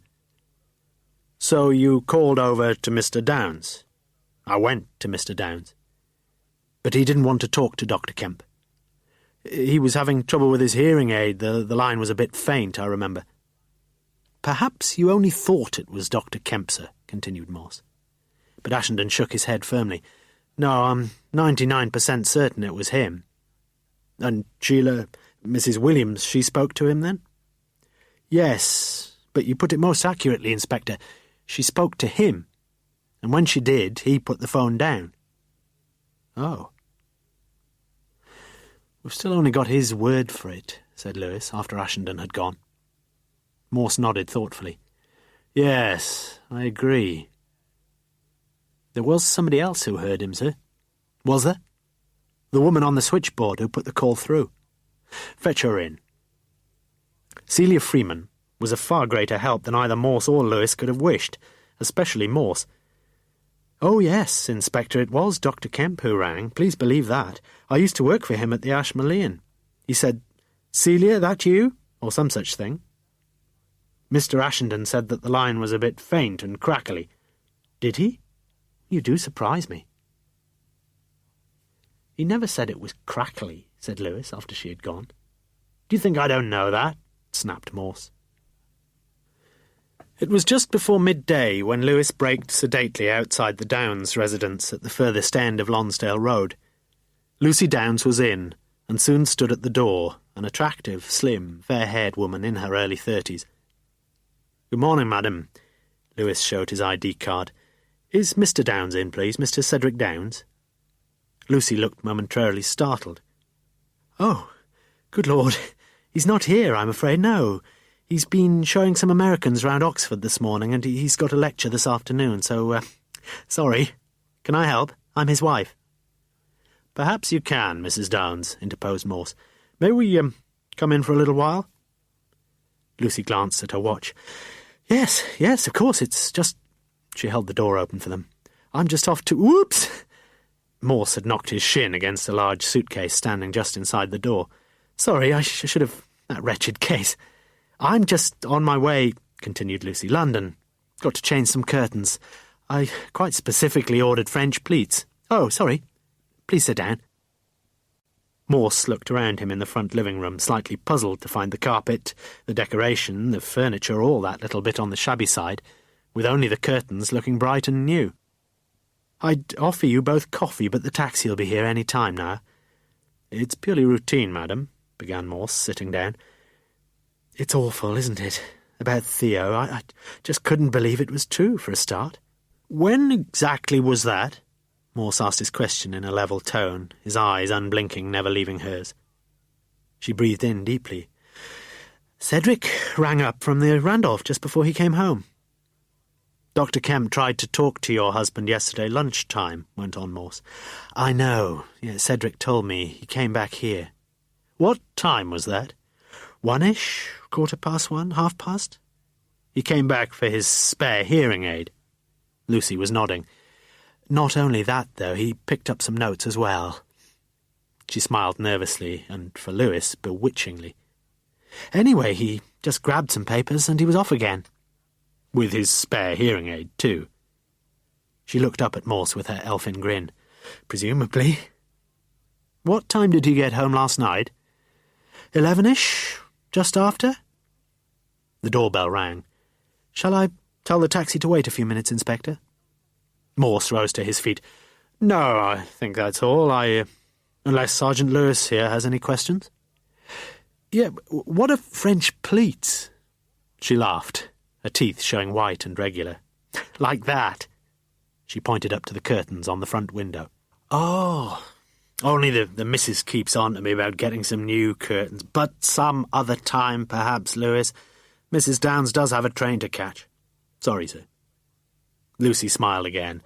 Lewis carried her heavy suitcase out to the taxi. You know when you're coming back, Mrs. Downs? Lewis asked. 7 o'clock, just before. Or is it just after? She climbed aboard, and the two policemen stood and watched as the taxi drove off into Lonsdale Road. Lovely woman, that. For the moment, Morse made no reply, staring back at the house with a slightly puzzled air. Thou shalt not covet thy neighbour's wife, Lewis. You've got a one-track mind, sir. Of a sudden, on the way back down the Banbury Road, Morse decided to view Parsons' Pleasure by daylight. He walked over to the water's edge, the river level high against the banks, and there he dipped his fingers in. I don't think he'd have been swimming there, sir, said Lewis. Not unknown, Lewis, for people to bathe naked in this stretch. Too chilly for me. What about sex? You don't have to take all your clothes off to do that. No?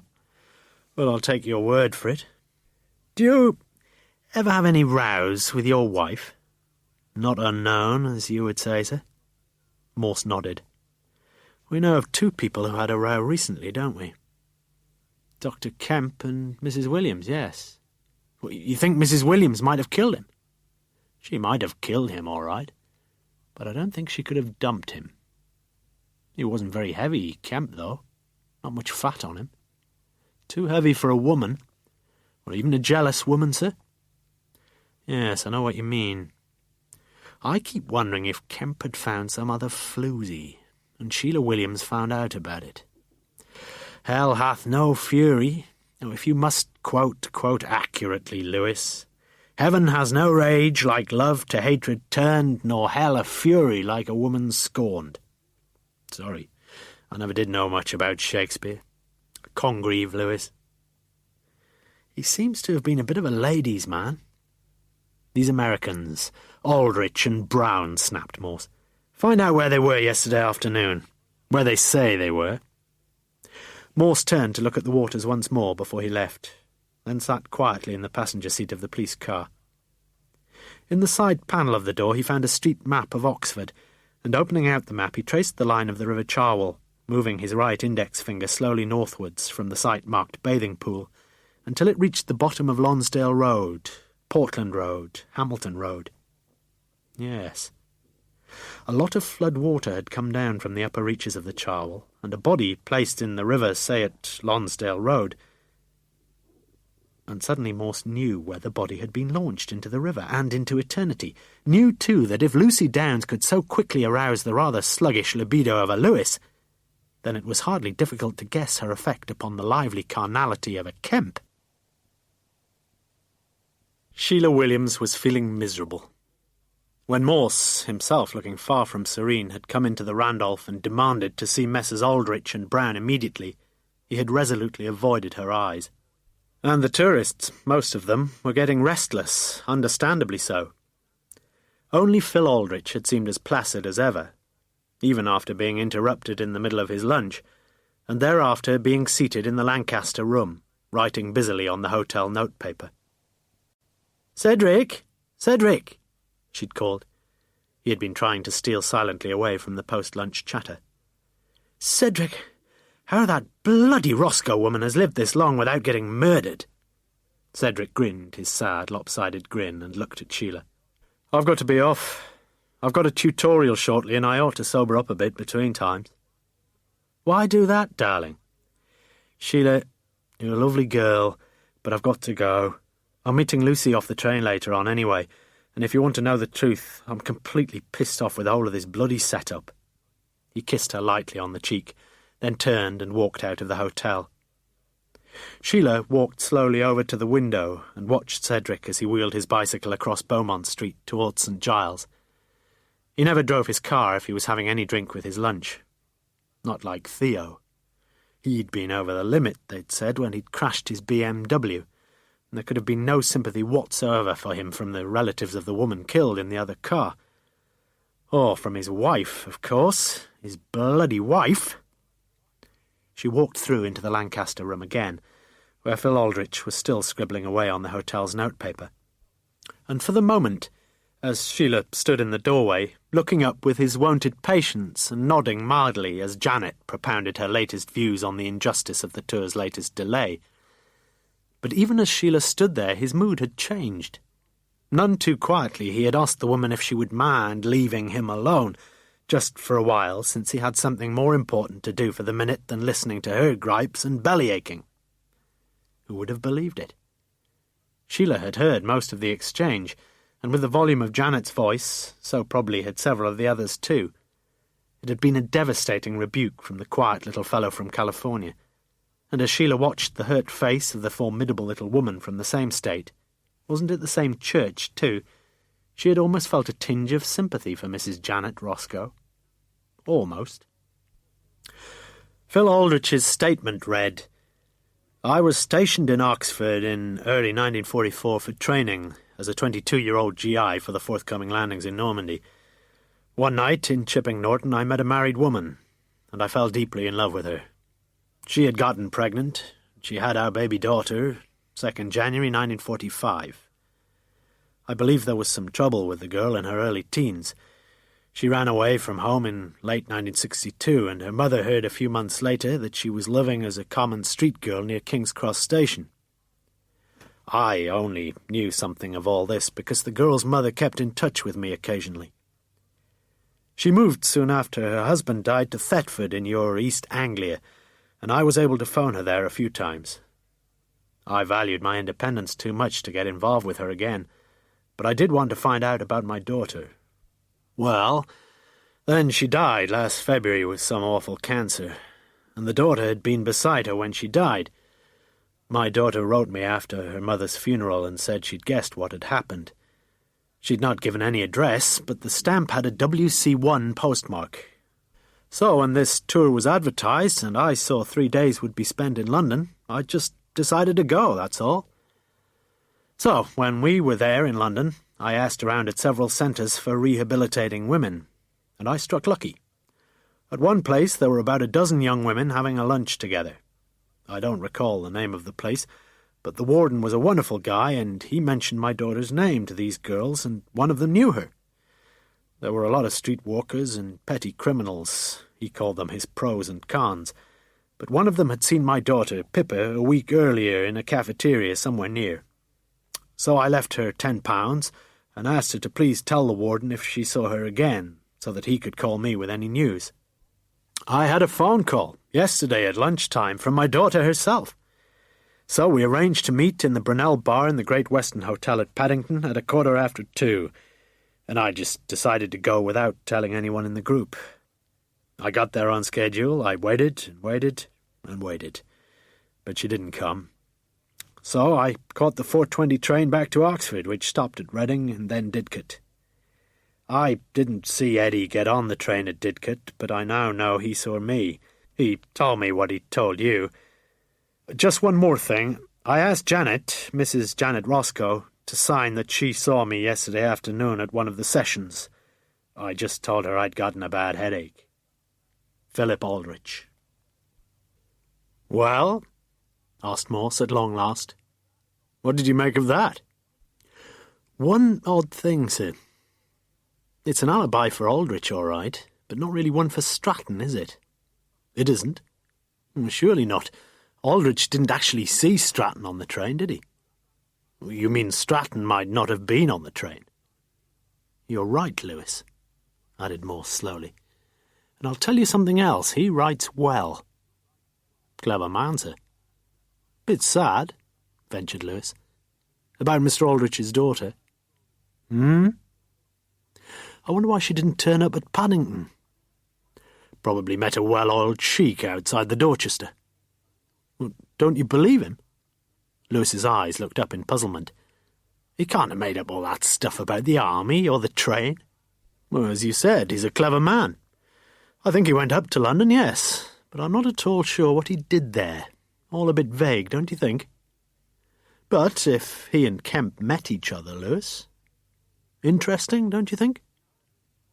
Now, Aldrich, Stratton and Brown, I'd like to know their dates of birth." "Soon find that out. I got Ashenden to collect in all their passports this morning," said Lewis. "You did?" Very soon Lewis was back with the passports. "All here, are they?" "Except Ashenden's. You're not forgetting Ashenden, are you, sir?" "Oh, no. I'm not forgetting Ashenden," replied Morse quietly, as taking out his Parker pen he wrote 3 DOBs on a table napkin. Aldrich, 8th of the 4th, 1922, Stratton, 29th of the 9th, 1922, and Brown, 3rd of the 8th, 1918. 2 of 'em 68 now, and 1 72. You realise, don't you, that those 3 would have been, 22, 22 and 26 in 1944? His eyes gleamed. What about all of them being stationed in or near Oxford? What difference would that make, sir? Morse seemed not to know. "Shall I go and get Howard Brown, sir?" But Morse's mind seemed to be tuned to another wavelength.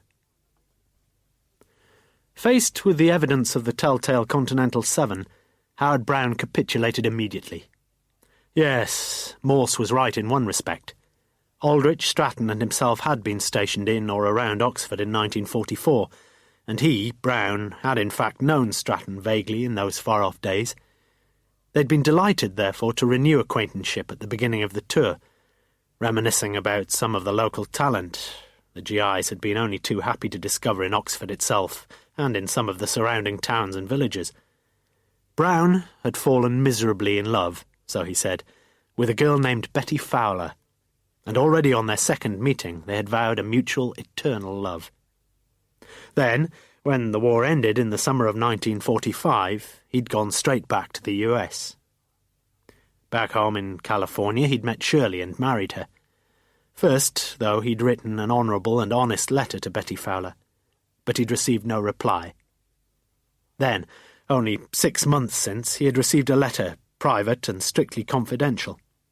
It was from Betty. She had, Betty confessed, received his letter all that while ago, still had it, in fact. But by that time she had married a car worker from Cowley. Her husband had retired in 1988, and then, so sadly, died only 7 months later. The only reason for her writing was to say that if ever he did get the chance to come over to the UK again, well, she'd like... well, it would be nice. Well, here he was now, so near to her. So he'd contacted directory inquiries from the phone booth in the foyer. Miraculously, within a couple of minutes, he'd found himself speaking to a woman he'd kissed goodbye to over 46 years ago, in 1944. Could she meet him? Would she like to meet him? The answer was yes, yes, yes. And so they had met, yesterday, nervously and excitedly outside the main entrance to the university parks at 2:30 p.m. Then you went to Parsons' Pleasure and sat in one of the cubicles. We just had a quiet little kiss and cuddle together and, well, that was that, really. Morse looked now with somewhat irrational distaste at the remarkably well-preserved Lothario from Los Angeles. "Well, thank you for your honesty," he said. Brown stood up and prepared to leave. "There is one thing, Inspector." "And that is?" "Yesterday I saw someone standing at the bus stop outside St. Giles Church waiting to get up to Summertown. Well, I suppose it was Summertown." "And who was that, sir?" "It was Mr. Ashenden." "I just don't believe all this," said Morse after Brown had gone. He sounded as if he was telling the truth. "They all do. But somebody isn't telling the truth, Lewis. Somebody stole the Wolvercut tongue and somebody murdered Kemp. If only I could find the connection." Next, Ashenden was summoned to an interview with Chief Inspector Morse. Question: why had Ashenden lied about his visit to Magdalen? Answer: it wasn't a lie, really. He had gone up to Magdalen College, but it was closed. Silly to lie, really. Question: what about the previous afternoon at about 2 p.m? Ashenden, looking decidedly uncomfortable, drew a deep breath. "I spent the afternoon in the betting shop in Summertown." Lewis looked up. "Not a crime, that, is it?" Morse seemed to appreciate the interjection. I had a tip," said Ashenden. "I met this fellow from Newmarket. He said to be sure to back this horse over the sticks at Fontwell Park." "Go on." "Well, that's it, really.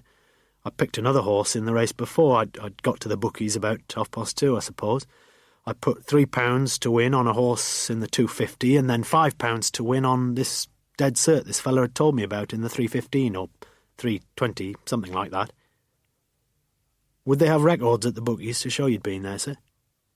It was Lewis who had asked the question, and Ashenden turned in his chair to face him. "Are you suggesting I wasn't there?" "No, sir, certainly not. But it was the key sort of time, wasn't it? 3 o'clock time. Just the time when Dr. Kemp was getting back to Oxford." "Yes," replied Ashenden slowly. "I take your point." "They'd have your betting slips, surely," suggested Morse. "Oh, yes, they'd keep those, if the horses had won." "Bit of bad luck you didn't pick a winner, then. You could have proved your alibi at the same time." Ashenden's eyes lit up as he withdrew a black leather wallet from the breast pocket of his sports jacket. "With a bit of luck. Yes, look, thank goodness. I thought I might have torn them up."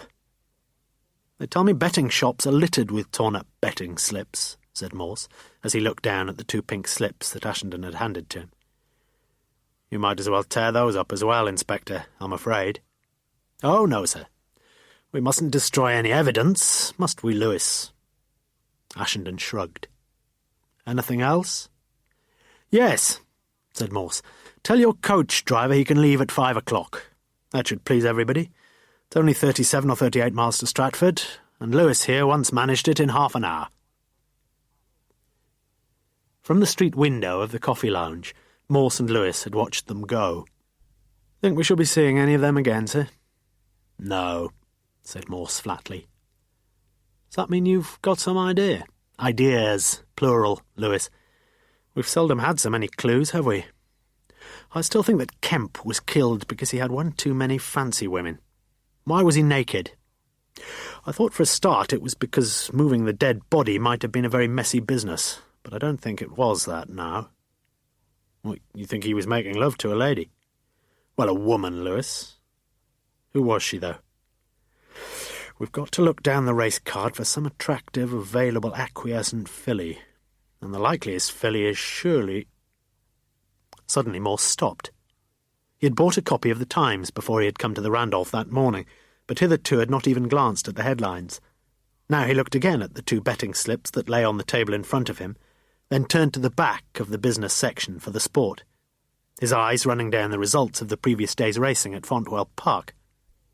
As Lewis now saw them, Morse's eyes seemed to grow significantly in circumference as they fell upon the result of the 3:15. 1. Thetford Queen, J. Francis, 30-1. "Bloody hell," whispered Morse. "Sir?" "Ashenden backed a horse yesterday. He was tipped to put a fiver on it, and it won. Thetford Queen, there, it's on the betting slip." "Phew, that means he's got £150 coming to him." "He says he was there, Lewis, in the betting shop. He's put his money on the hot tip, and the thing wins, and he doesn't pick up his winnings." Lewis considered what Morse was saying and shook his head in puzzlement. Morse interrupted Lewis's thoughts. "Shall I tell you exactly what our leader was doing in the betting shop? Establishing his alibi. If you've backed a couple of horses, and if you'll be gone the next day, you stay there like everybody else and listen to the commentaries. But if you pick a couple of complete no-hopers, rank outsiders, well, there's no need to stay, is there? Look at the odds on Golden Surprise, 50-1. So Ashenden spent £8 of his money in order to buy himself an alibi." "Where did he go, though?" "Well, he went somewhere he didn't want anyone to know about."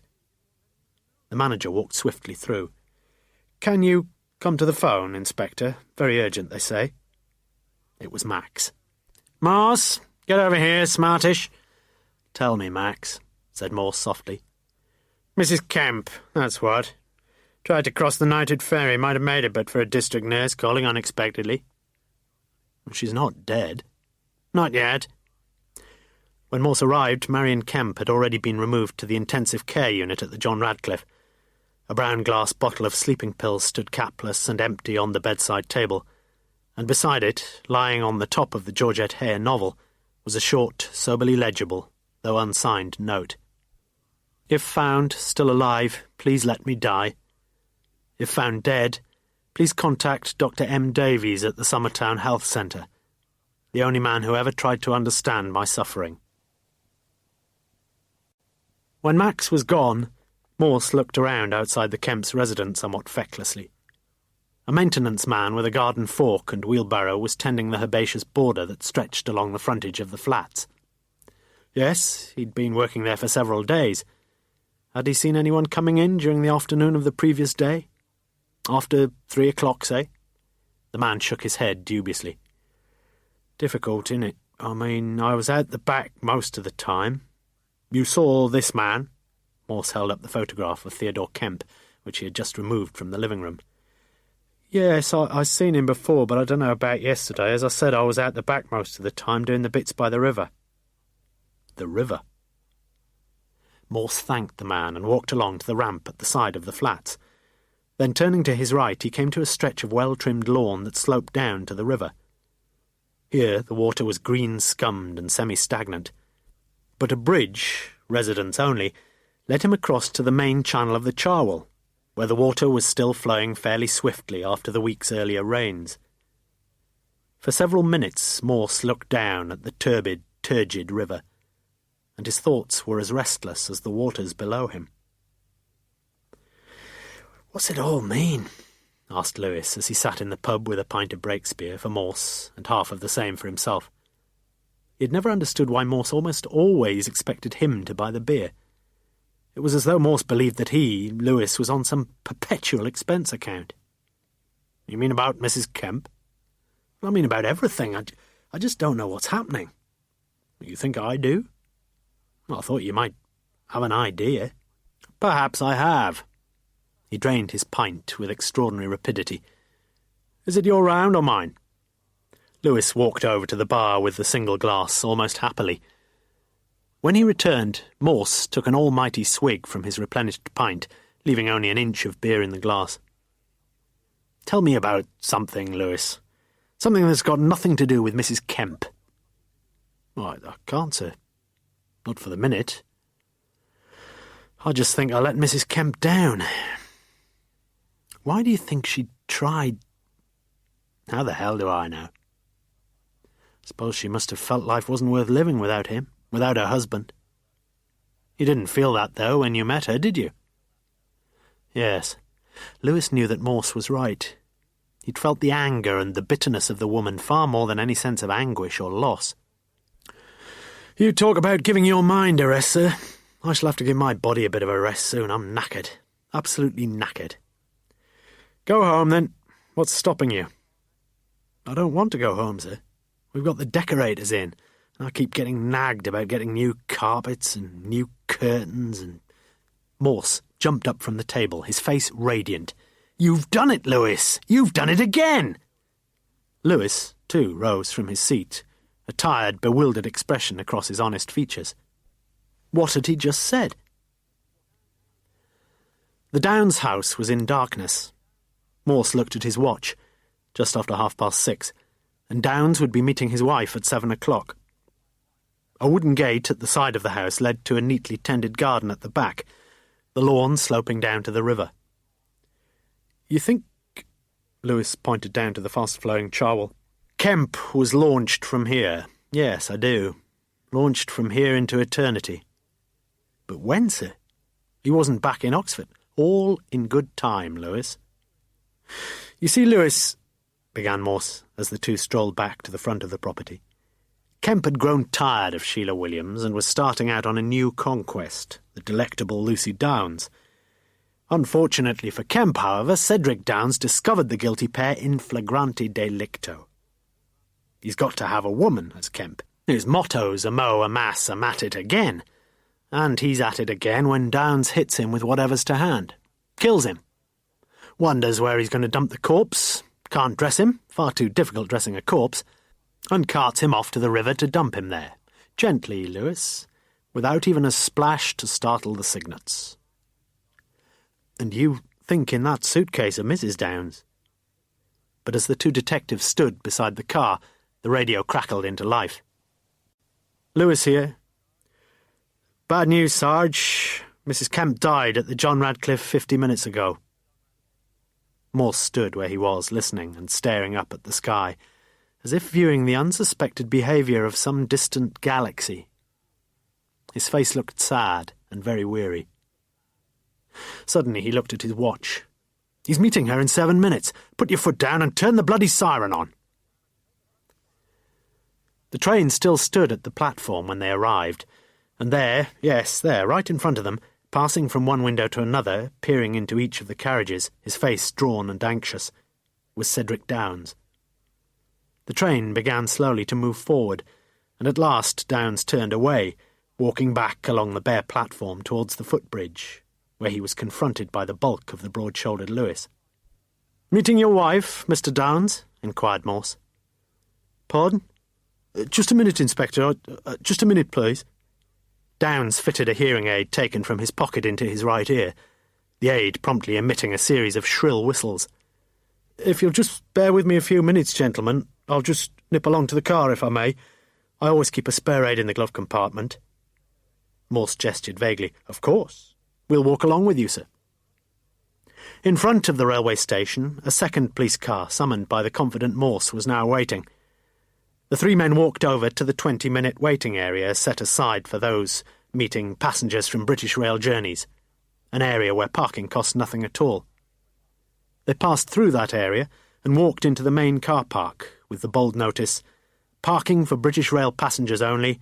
For other users without parking tokens, £10 per day." Downs took a bunch of car keys from his pocket, opened the door of a British Racing Green MG Metro and got in. Both Morse and Lewis stood rather warily beside the car as Downs began to fiddle once more with a hearing aid. "There we are, then," said Downs as he got out of the car, beaming. "Back in the land of the living. I think you were trying to say something, Inspector." "I was saying how odd it seemed to me that you didn't park your car in the 20-minute car park, Mr. Downs," said Morse. "Ah, I see what you're getting at. I'm a very law-abiding citizen, Inspector. I came here a bit early this evening. Looked in at the Antiques Fair. I didn't want to risk any of those clamps or fines or anything." There was a silence between the three men, who now stood slightly awkwardly alongside the MG Metro. Morse spoke. "We'd like you to come with us, sir. If you just hand over your car keys to me, Sergeant Lewis here will see that your car's picked up later and returned to your home address." "Surely that isn't necessary, is it?" "The keys, please," insisted Morse quietly. "Look, I just don't know what all this bloody nonsense is about. Will you please tell me?" "Certainly. You can hear me all right now?" Downes almost snarled his reluctant yes, and listened, mouth agape with incredulity, as Morse beckoned over the two detective constables from the second police car. "Cedric Downes, I arrest you on suspicion of the murder of Dr. Theodore Kemp. It is my duty to advise you that anything you now say may be noted down by my sergeant here and possibly used in evidence in any future criminal prosecution." "What now, sir?" said Lewis, when Downes had been driven away. "We'll wait for forensics, then we'll go and see how Downes is making out. Hadn't you better start at the beginning, sir? We've got a few minutes' wait, like as not." So Morse told him. The key thing in the case was the phone call made by Kemp. And yes, it was made by Kemp, but Kemp had not made the call as he'd claimed from Paddington. He'd made it from Oxford. He was anxious about making absolutely sure that another person, yes, Downes, was present in the Randolph at the lunch session with the American tourists. Furthermore, Kemp's absence that afternoon would mean that Downes would be all the more committed to staying with the tourists for the scheduled informal get-together. This arrangement, cleverly yet quite simply managed, would give him a couple of hours to get on with what he desperately wanted to get on with, to climb into bed with Downes' beautiful and doubtlessly oversexed wife, Lucy. But where can they meet? It has to be at Downes' place. Kemp hasn't got a room in college, and it can't be at Kemp's place because his wife is a housebound invalid. That, then, is what took place. But then things started to go wrong. At lunchtime, there are witnesses, Downes' hearing aid began to play up. He decided to go home and pick up his spare aid, and in fact he was seen going up St. Giles on his bicycle towards North Oxford. It's hardly difficult to guess the sequence of events immediately after he'd quietly inserted his key in the Yale lock. He probably saw some physical evidence, a coat, a hat, belonging to a person he knew. He picked up a walking stick or something from the hall stand and leapt up the stairs to find his wife and Kemp in medio coitu, both of them completely naked. In a fury of hatred and jealousy he thrashed his stick about Kemp's head, while Kemp himself tried to extricate himself from the twisted sheets, to get out of the bed and to defend himself. But he didn't make it. He staggered back and fell and got his head crashed, a second time, as we know, against the corner post of the double bed or the sharp edge of the fireplace. He had a thin skull, a medical fact, and there was a sudden, dreadful silence, and a great deal of blood. And Downes himself? The emotions of hatred and jealousy are immediately superseded by the more primitive instinct of survival, and he begins to realise that all may yet be well if he can keep his head, for he is suddenly, miraculously aware that he's got a wonderful, no, a perfect alibi, an alibi which has been given to him by the very person he has just killed. Oh, lovely irony. Kemp had told Ashenden, and Ashenden had then told everyone else that he, Kemp, would not be back from London until 3 p.m, and that meant that Downes could not possibly have killed Kemp before that time. He instructed his panic-stricken, guilt-ridden wife to pack up Kemp's clothes in a suitcase and to clean up the bloody mess that must have been left on the carpet. The body had to be left in the bedroom. Downes himself would have to deal with that, but later. For the present, he seeks to compose himself as he cycles back down to the Randolph. That evening, at about 7 o'clock, he returns to his house in Lonsdale Road, where the lawn slopes down directly to the banks of the River Cherwell. He manoeuvres Kemp's body down the stairs and carries it across the lawn, probably in a wheelbarrow. It was a dark night. Then slowly, carefully, he slid Kemp into the swift-flowing waters of a river swollen by the recent heavy rains. 2 hours later, the body has drifted far downstream, finally getting wedged at the top of the weir in Parson's Pleasure, the place where the careless Howard Brown had earlier left his yellow programme and his Continental 7. It was at this point in Morse's recapitulation that the forensic brigade arrived. About an hour before these last events were taking place, the American tourists had registered into the 2-star Swan Hotel in Stratford-upon-Avon. After the evening meal, Ashenden joined a few of the other tourists in the residence lounge, where he took some sheets of the hotel's own notepaper and began to write a letter. When he had finished, he walked out into Bridge Street to find a pillar box. The letter was addressed to Chief Inspector Morse, St Aldate's Central Police Station, Oxford, and in the top left-hand corner was written the one word, urgent. At this same time, it was now 9 p.m, Eddie Stratton was sitting on the only chair in a small third-floor room of a hotel just north of Russell Square. Earlier, he had visited the American consulate, where he had been advised on all the sad yet necessary procedures consequent upon the death of an American national in Britain, and been acquainted with the costs of the transatlantic conveyancing of corpses. He nodded slowly to himself, then looked up and across at the lace-curtained window, like a bird perhaps suddenly spotting the open door of its cage. And an observer in that small room would have noticed the suspicion of a smile around his loose and slightly purplish lips. It was just after 9 p.m. that a police constable arrived from the railway station, carrying a small brown envelope, which Morse accepted with delight, smiling radiantly at Lewis, but saying nothing as he slit open the top and looked briefly inside. Then, with a smile unfading, he handed the envelope to Lewis. "Wish me luck. I'll let you know when to come in." Downes raised his eyes morosely as Morse took Dixon's seat opposite him. When Downes finally spoke, it was to ask about his wife. "Please don't worry about her, sir. She'll be looked after." Downes shook his head in stupefaction. "This is madness. Absolute madness. There's been some dreadful misunderstanding somewhere, don't you understand that?" "Tell me about Dr. Kemp," said Morse. "Tell you what? Everyone knows about Kemp. He was the biggest philanderer in Oxford." "You say everyone?" "Yes, including his wife. She knows." "Knew. She died this afternoon." "Oh, God." Downes closed his eyes. Then he opened them and looked across at Morse. "I think I know what you can ask me now, Inspector." Morse tilted his head to the left. "You do?" "You're going to ask me whether my wife is aware of it too." Morse tilted his head to the right, but made no reply. "Well, the answer's yes. Once or twice he tried to make some sort of advances to her, at receptions, parties, that sort of thing." "Your wife told you about this?" "She was a bit flattered, I suppose." "Was she?" "And amused." "And you? You, Mr. Downes, were you amused?" "I could have killed the bloody swine." The voice was now a harsh snarl, the eyes ablaze with hatred. "It's not all that easy actually to kill a man," said Morse. "It isn't." Downes' eyes appeared perplexed. "What exactly did you hit him with when you went home for whatever it was?" "What? Pardon me? You don't?" "Let's just start from when you put your key into the front door, and then when you went in."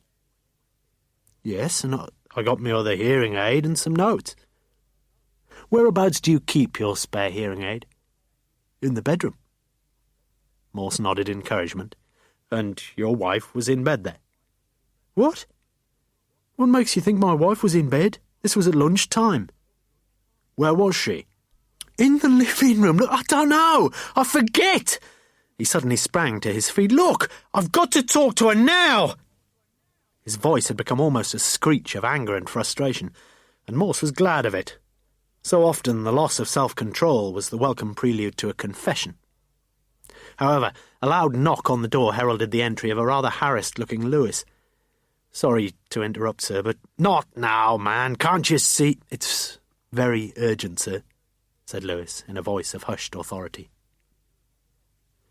It had been Lewis himself who a few minutes earlier had taken the call from the Met. "Trying to cross over the road by King's Cross Station about 5:30, hit by a car. From Oxford she is. Mrs. Downs, Mrs. Lucy Clare Downs, Lonsdale Road. Is she dead? Lewis had asked. I see you at St Pancras Hospital, Sarge. Seems she just stepped off the pavement to get in front of a row of people and... Morse sat down and rested his forehead on his right hand. Bloody hell. She must have been going for the 6 o'clock train when... Lewis had taken the news badly. Yes? Dickens of a rush? When she what? When she stepped off the pavement. An intelligent woman deliberately stepping out into the London traffic in the rush hour? Do you really believe that? Or do you think she might have been pushed? Do you hear me, Lewis? Pushed! Morse rose to his feet slowly, his eyes glowing savagely. He did it, Lewis. He did it. But he was in Oxford.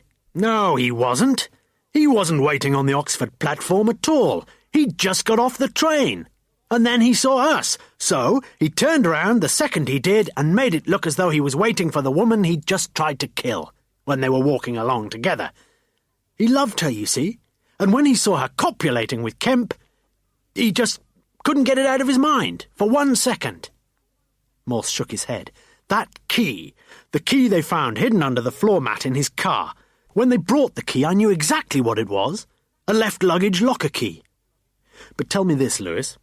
How the hell did he get a hold of that key if he hadn't met his wife? That's what it is, sir, left luggage key. You sure of it? Morse nodded. At King's Cross or Paddington. Look, I want you to get someone to drive you up to the hospital to see her, all right?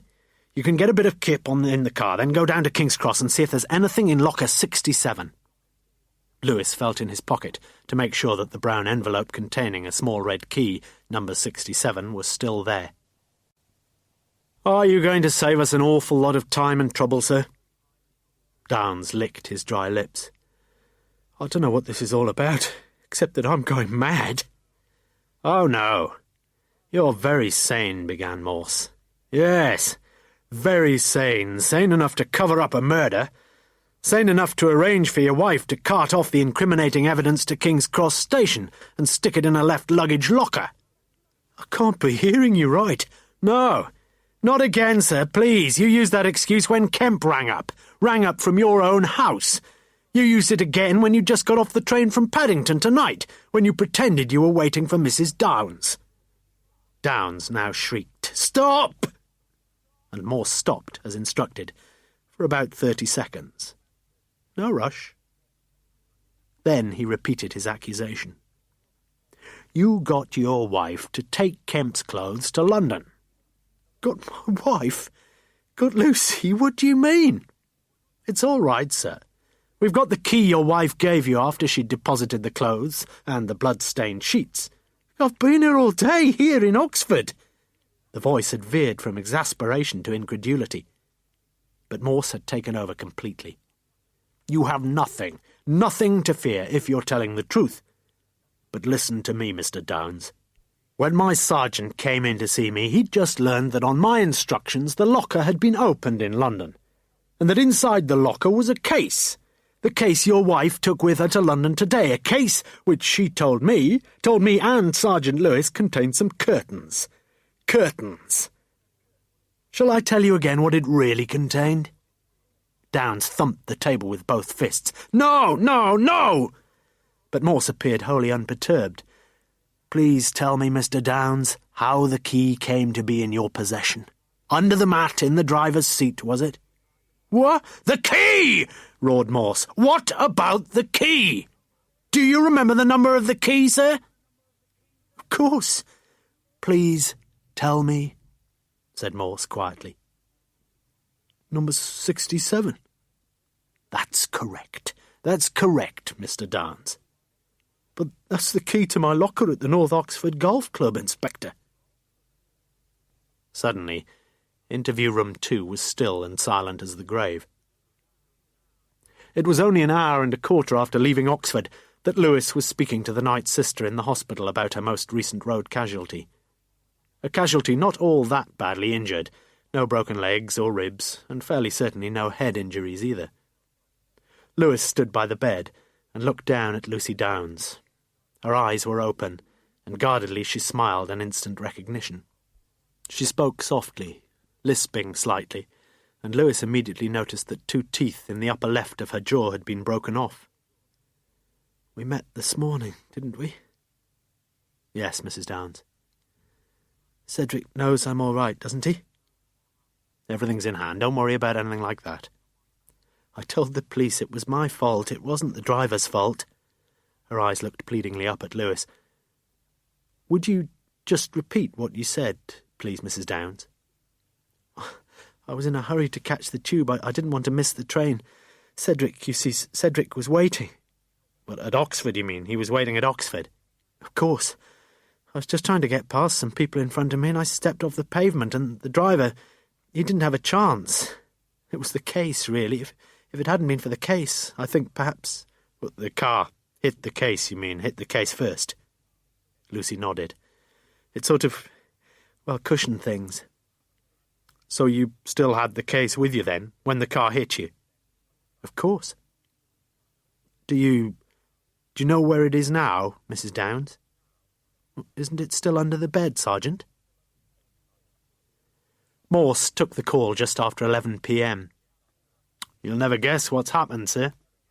Don't put your bank balance on it, Lewis. She's going to be all right, they think, sir. The Met got it wrong about the ICU. What is this news of yours, Lewis, that I shall never guess?" "The case, sir. The case we both saw Mrs. Downs take up to London." "Yes." "You won't guess what was in it." "Curtains, Lewis. Any good? Curtains with French pleats. By the way, remind me one day to explain this business of French pleats to you." "What do you want me to do about this left luggage key, sir?" "What are you talking about? What makes you think that's a left luggage key?" After Lewis had rung off, Morse sat at his desk and smoked 3 cigarettes, one after the other. Even now he found it difficult to abandon his earlier sweet hypothesis about the murder of Theodore Kemp. Morse was conscious that his mind was drifting off into an interesting avenue of thought. First, the conviction that there must be a link between the theft of the Wolvercut jewel and the murder of Theodore Kemp. Second, the growing belief that 2 people must have been involved in things, quite certainly in the murder. Third, the worrying suspicion that amongst the evidence already accumulated, the statements taken, the people interviewed, that amongst all these things, somewhere, there was a fact that he had seen or heard, but never fully recognised or understood. Fourth, the strange reluctance he felt about abandoning Downs as suspect number 1. Many of Morse's ideas were either so strange or so wildly improbable that most of them were always doomed to early disappointment. Yet, as it happened, he was registering well above par that evening. For 3 of the 4 ideas he had formulated were finally to prove wholly correct. "Bath? Is this Bath?"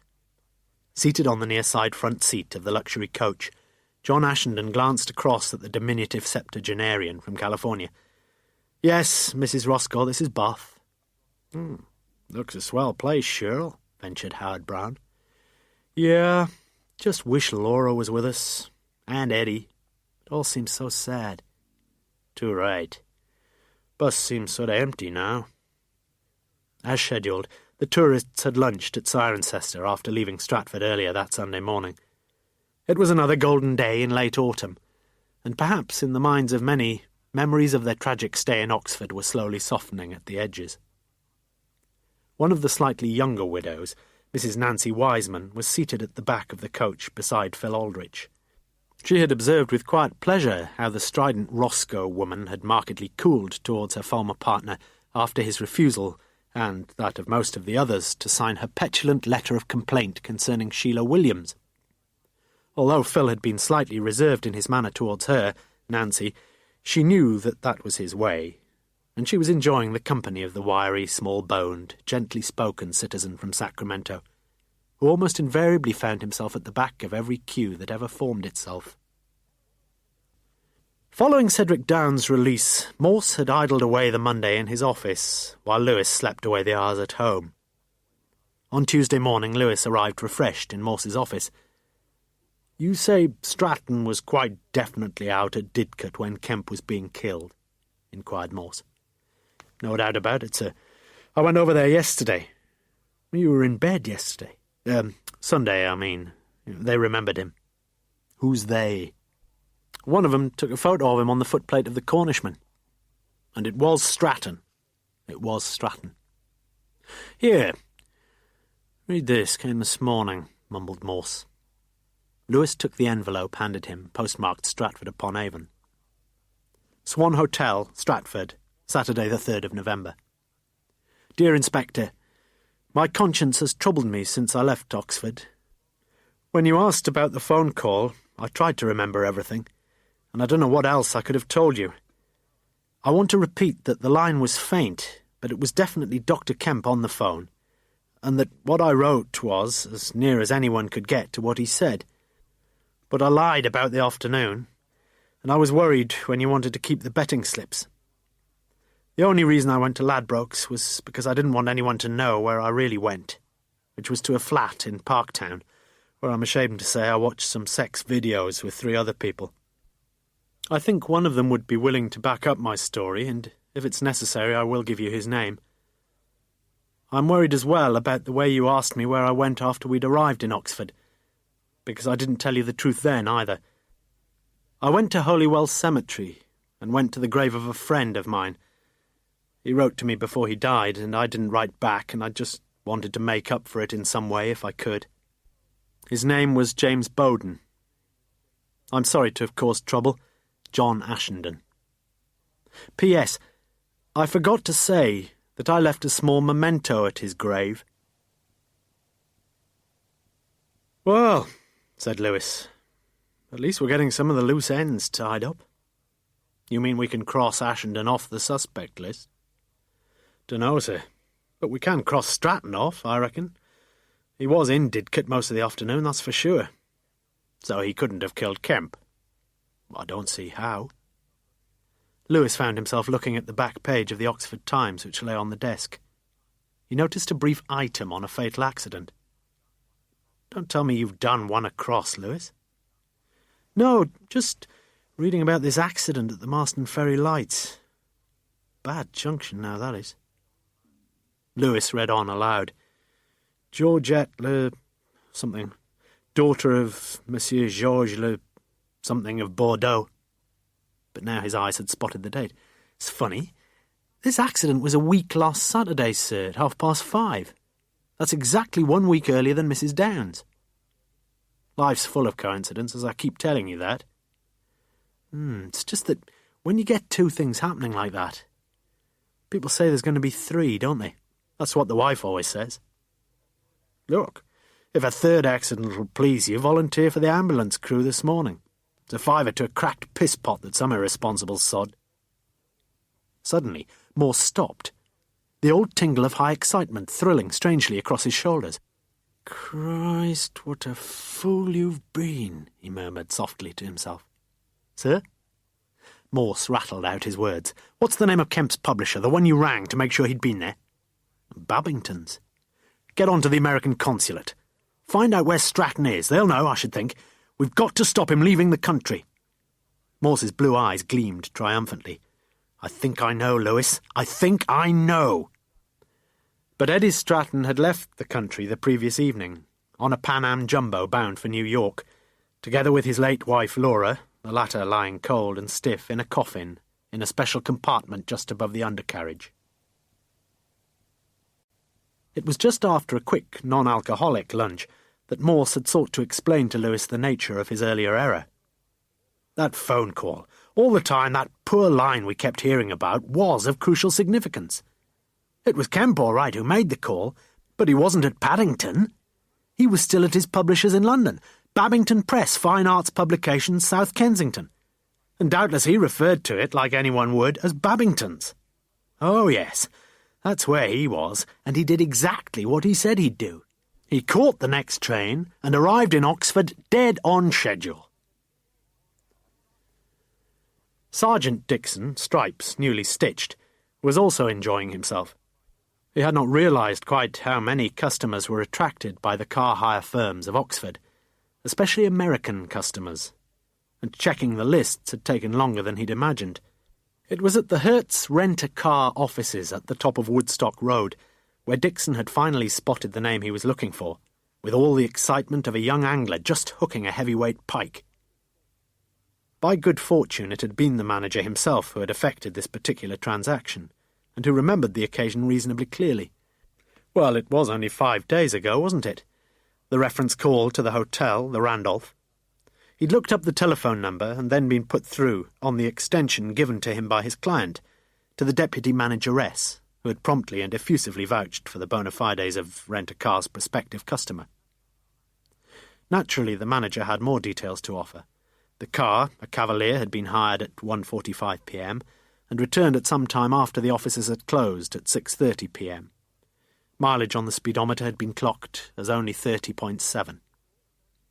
Yet, for all his own pleasure at tracing this evidence, Dixon could see little in his report which might have accounted for the look of extraordinary triumph he had seen on Morse's face when he reported in at 2:45 p.m. But by far the most difficult and tiresome task had been that of the telephone girls, who had made scores and scores of transatlantic calls that Tuesday morning, afternoon, and early evening. Calls made to one address that led to calls to another address, from one police department to another, one state to other states, calls for one set of records that referred to another set of records that led ad apparently infinitum. "Couldn't it have waited?" Chief Superintendent Strange had asked, calling in briefly in mid-afternoon. "Waited till tomorrow?" But Morse was a man who could never abide the incomplete, could never abide the not knowing immediately. Tomorrow was too far distanced for his mind to wait for the last piece of evidence. A mind so ceaselessly tossing as it had been ever since Lewis, wonderful Lewis, had mentioned that seemingly irrelevant item in the Oxford Times. Those names. And it was Morse himself who had initiated the arrest of Mr. Edward Stratton as he stepped off his plane in New York. Morse himself who had spoken with the aforementioned Stratton for 46 minutes. But not even the penny-pinching Strange could have complained overmuch about the price that had been paid for the extraordinary information Morse had gleaned. And it was Morse himself, too, who at 8:30 p.m. had called a halt to everything. He returned all but 3 of the tourists' passports to the safekeeping of the manager at the Randolph. Then at 9 p.m. he made his way up to the chapter's bar. He needed a drink. "Can I buy you a drink, Inspector?" The voice was slightly husky, slightly slurred, and more than slightly disturbing. Sheila took his arm, gently squeezing it against herself, then pressed her lips, so full and dry, against a cheek that had been hurriedly ill-shaven some 14 hours earlier. For the moment, Morse said nothing. The day that would soon be drawing to its close had been one of the most wonderful he had experienced. The theft, the murder, the link between the theft and the murder, yes, all now known. Well, almost known. And he'd solved it all himself. "What are you doing here?" he asked. "Annual dance, Lytton Phil Society, bloody boring." "You with a partner?" "You don't come to these dues without a partner." "So, I wanted a drink." "And you told him?" "To bugger off." Morse smiled at her, with what seemed warmth and understanding in his eyes. "You look happy," she said. But Morse knew, deep down, that he wasn't really happy at all. For the last hour his progressively alcoholized brain had reminded him of the consequences of justice, of bringing a criminal before the courts, ensuring that he was convicted for his sins, and then getting him locked up for the rest of his life, perhaps, in a prison where he would never again go to the WC without someone observing such an embarrassingly private function. "I'm not happy," said Morse. "Do you want me to make you happy for tonight?" Her voice was gentle. Morse looked at her, looked at the piled-up hair above her wistful face, looked down at the full and observably braless bosom. He was ready for her, and she seemed to sense it. Morse and Lewis arrived at the Chesterton Hotel in Bath at 10:35 the following morning. The first part of Barbara Moole's illustrated lecture was scheduled for 10 until 11 a.m., followed by a coffee break, and then further slides and questions from 11:30 to noon. Ashenden himself had carried the heavy projector to the Beaunache room at the rear of the hotel, where most of the tourists were now foregathering. On the front row of the Beaunache room sat Janet Roscoe, in the number 1 seat she had invariably occupied on every single leg of the coach trip. Behind her the 2 seats were empty, a troublous reminder of where Eddie and Laura had sat side by side when the coach had first set off from Heathrow Airport, had first arrived at the eastern outskirts of Oxford. At the back of the room, solitary now, and perfectly prepared to be wholly bored for the next hour, or was it 2, sat Mr. Aldrich. His interest in Roman remains was minimal. 3 rows in front of Aldrich, on his left side, as he looked at the backs of their heads, sat Howard and Shirley Brown. "Hope these slides are better than your sister's lot on Ottawa." "Hardly be worse," agreed Shirley, as Ashenden launched into a well-rehearsed eulogy of Dr. Moore's incomparable preeminence in the field of Romano-British archaeology in Somerset, before walking to the entrance door at the rear and turning off the lights. At 10:50 a.m, Aldrich looked across at the 2 men who had entered quietly by the same door. Surprisingly, he was hearing Dr. Moole quite loud and clear, for she had a firm and resonant voice. What's more, he thought, she was good. You wanted to hear what she was saying. Dr. Moole had been momentarily conscious, albeit with her back turned, of some silent addition to the audience, though giving this no further thought. It was only when the lights had gone up that Dr. Moole was able to survey the 2 intruders. It was to one of the men that almost everyone now turned, as the rather quiet, rather cultured, rather interesting, wholly English voice began to speak. "I'm sorry to interrupt, but the people here know who I am, who we are, and I shall have to ask you, I'm afraid, to leave the next half hour to Lewis and to me." The beautiful, if bemused, Dr. Moole took a seat in the front row.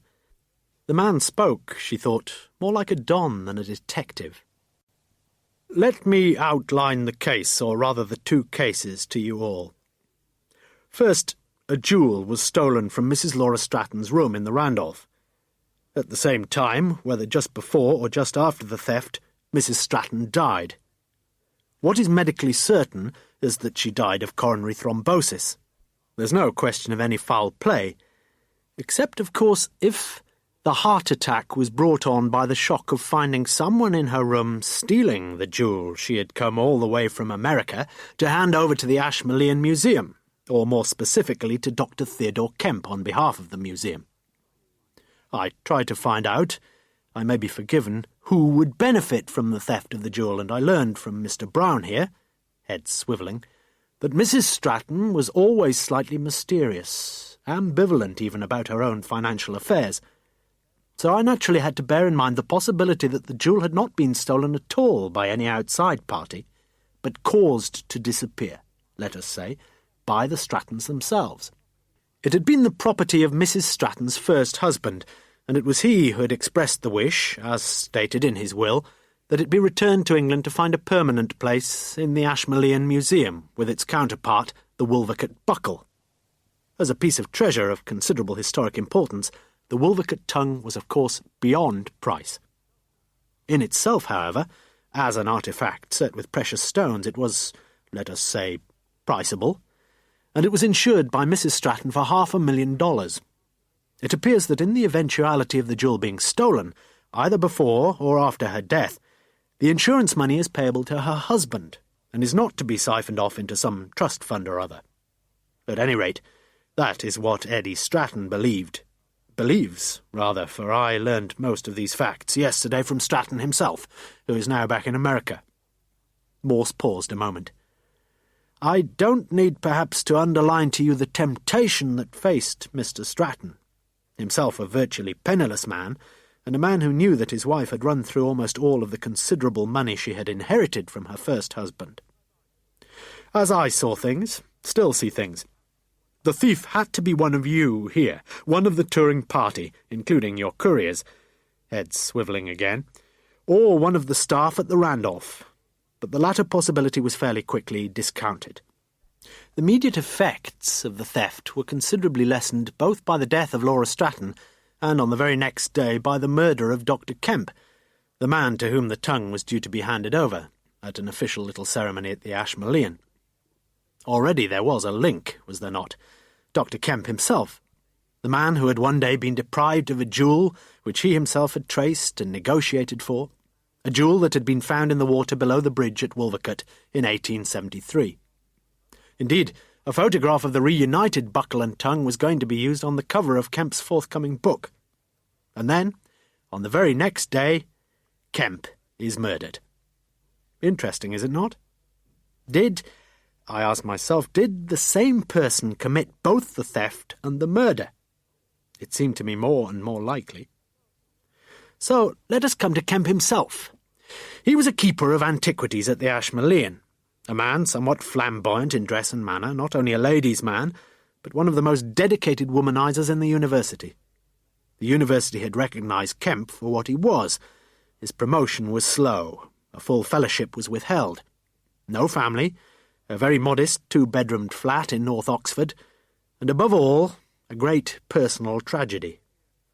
2 years ago he was involved in a dreadful crash on the Western Ring Road, in which his wife, who was sitting beside him in the passenger seat, received such serious injuries to the lower half of the body that for the rest of her life, a life which ended tragically last week, she was confined to a wheelchair. But that was only the half of it. The driver of the other car was killed instantaneously. A Mrs. Mayo from California, who was in England doing some research projects on the novels of Anthony Trollope. The settlements of the dead woman's accidental death benefit and of the policy covering the passenger liability responsibility of the surviving driver, a driver, by the way, almost completely unscathed, were finally settled. But the legal tangle surrounding culpability was never really unravelled. No eyewitnesses. Discrepancies about the time recorded for the breathalyzer test. These factors resulted in Kemp getting away comparatively lightly, being banned from driving for 3 years only, with what must have seemed to many the derisory fine of only £400. But let me revert to the crimes committed last week. The crucial happening, whichever way we look at things, was the telephone call made by Kemp. Kemp had reported to the group that he would be arriving in Oxford at 3 p.m, and the simple truth is that he did arrive in Oxford at 3 p.m, and somebody knew about that telephone call, and met Kemp at the railway station, doubtless informing the taxi driver who had been hired that he was no longer required. Janet Roscoe half opened her mouth as if to speak, but Morse continued. A taxi, you see, would have been easily traceable, so a different plan was adopted. Someone went to a car rental firm in North Oxford in the early afternoon and hired a Vauxhall Cavalier. There was only one real difficulty. The firm required some reference to establish the bona fides of the client, but this difficulty was quickly and neatly overcome. The man who hired the car, a man, yes, gave the telephone number of the Randolph, and as the firm's representative was dialling the number, he casually mentioned that the deputy manageress of the Randolph could be immediately contacted on a certain extension. The call was put through, confirmation obtained, and the car handed over. You will appreciate, of course, that an accomplice was essential at this juncture, but not just someone prepared to perform a casual favour, no, rather someone who was prepared to be an accomplice to murder. Now, I believe it to be true that before this tour, with one exception, none of you had known each other. That exception was Mr. Stratton and Mr. Brown, who had met in the armed forces. But at the time of the car being hired, Mr. Stratton was on his way to Didcot Railway Centre. Of that fact there can be no doubt whatsoever.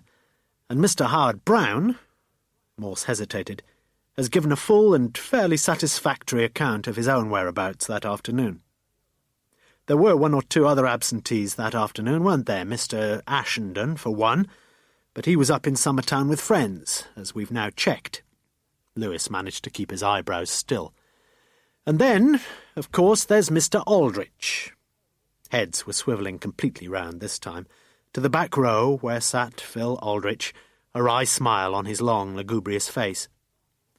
But Mr. Aldrich can't possibly have been our guilty party either, can he? He went up to London that day, and in fact was travelling on the same train as Stratton when the two of them arrived back in Oxford. Mr. Aldrich himself claims, and I am fully prepared to believe him, that he did not see Mr. Stratton on the train, But Mr. Stratton saw Mr. Aldrich, and so, in an odd sort of way, the pair of them, quite unwittingly perhaps, had given each other an utterly unshakable alibi. Are we running out of suspects, then? Almost, I agree. Your tour started with only 3 married couples, did it not? And already we have eliminated 2 of these, the Strattons and the Browns.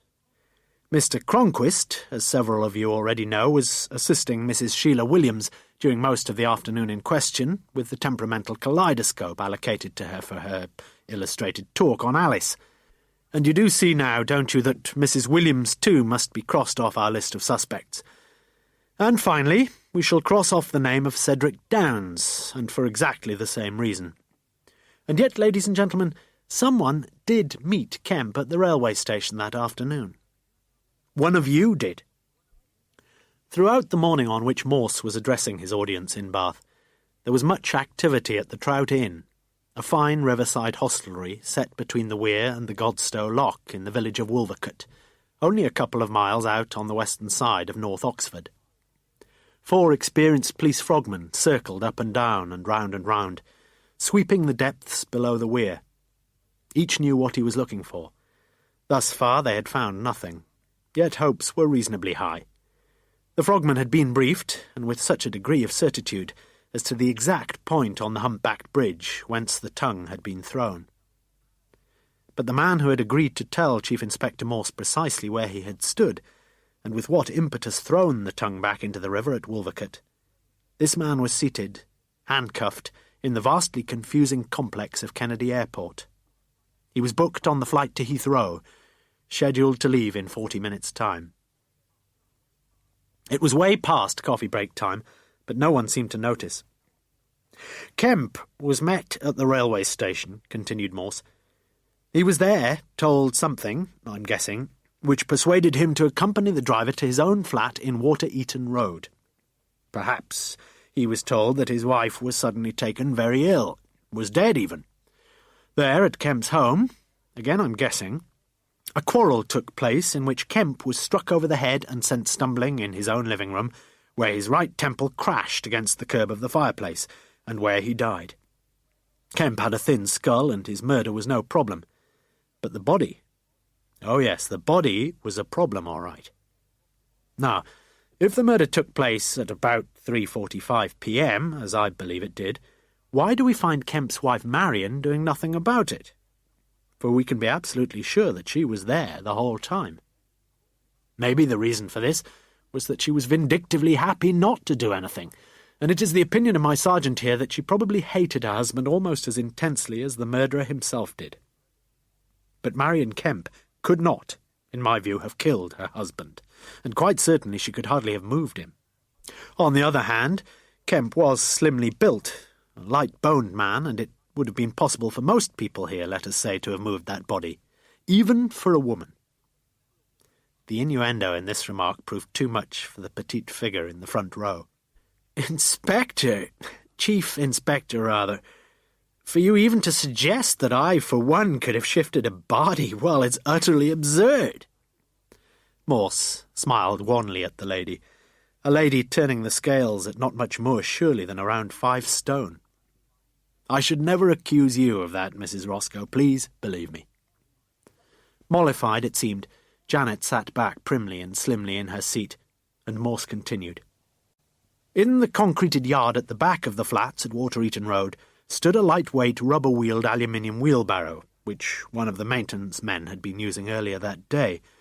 It was into this barrow, under cover of the night, at about 7 p.m., that the body was put, covered with plastic sacks, before being wheeled across the low wooden bridge there and across to the swiftly flowing current of the River Cherwell, where, unceremoniously, the body was tipped into the water. And, as I say, Morse looked slowly around his audience, it was one of your own group who performed this grisly task. A man who would have felt little squeamishness about first stripping the dead man of his clothes, for there had been much blood. A man who for the last 10 years of his working life had been inured to such gruesome matters as a moderately competent mortician in America. There was a sudden, communal intake of breath from the audience. Yes, Mr. Eddie Stratton. No, sir. The voice from the back of the room caused every head to crane around, although the mild tones of Phil Aldrich were known so well by now to everyone. "You have my testimony, sir, and you have Eddie's too, that we—" "Mr. Aldrich, I do accept your point, and I shall explain. Let us return to Stratton briefly. 2 and a bit years ago he met and married the widow of a middle-bracket philanthropist. The marriage was mostly an accommodation of interests, a convenience. But there had been disappointed expectations on both sides, when the estate of the late philanthropist had finally, well, almost finally been settled, with the lawyers still growing fat on the pickings. Objets d'art there were aplenty, but most of them were held in trust for some collection or gallery. Then an idea occurred to the pair of them, certainly to Laura Stratton. The Wolvercote tongue was insured for $500,000, and one of the safest ways of transferring it over to England had got to be on the person of the traveller. So the Strattons took it themselves, and then made sure it was stolen. That was their plan. The plan, a simple one, was for the tongue to be stolen immediately after Laura had installed herself in her room at the Randolph. She would be sure to make such a song and dance about her aching feet that she would get right to the head of the queue for the room key.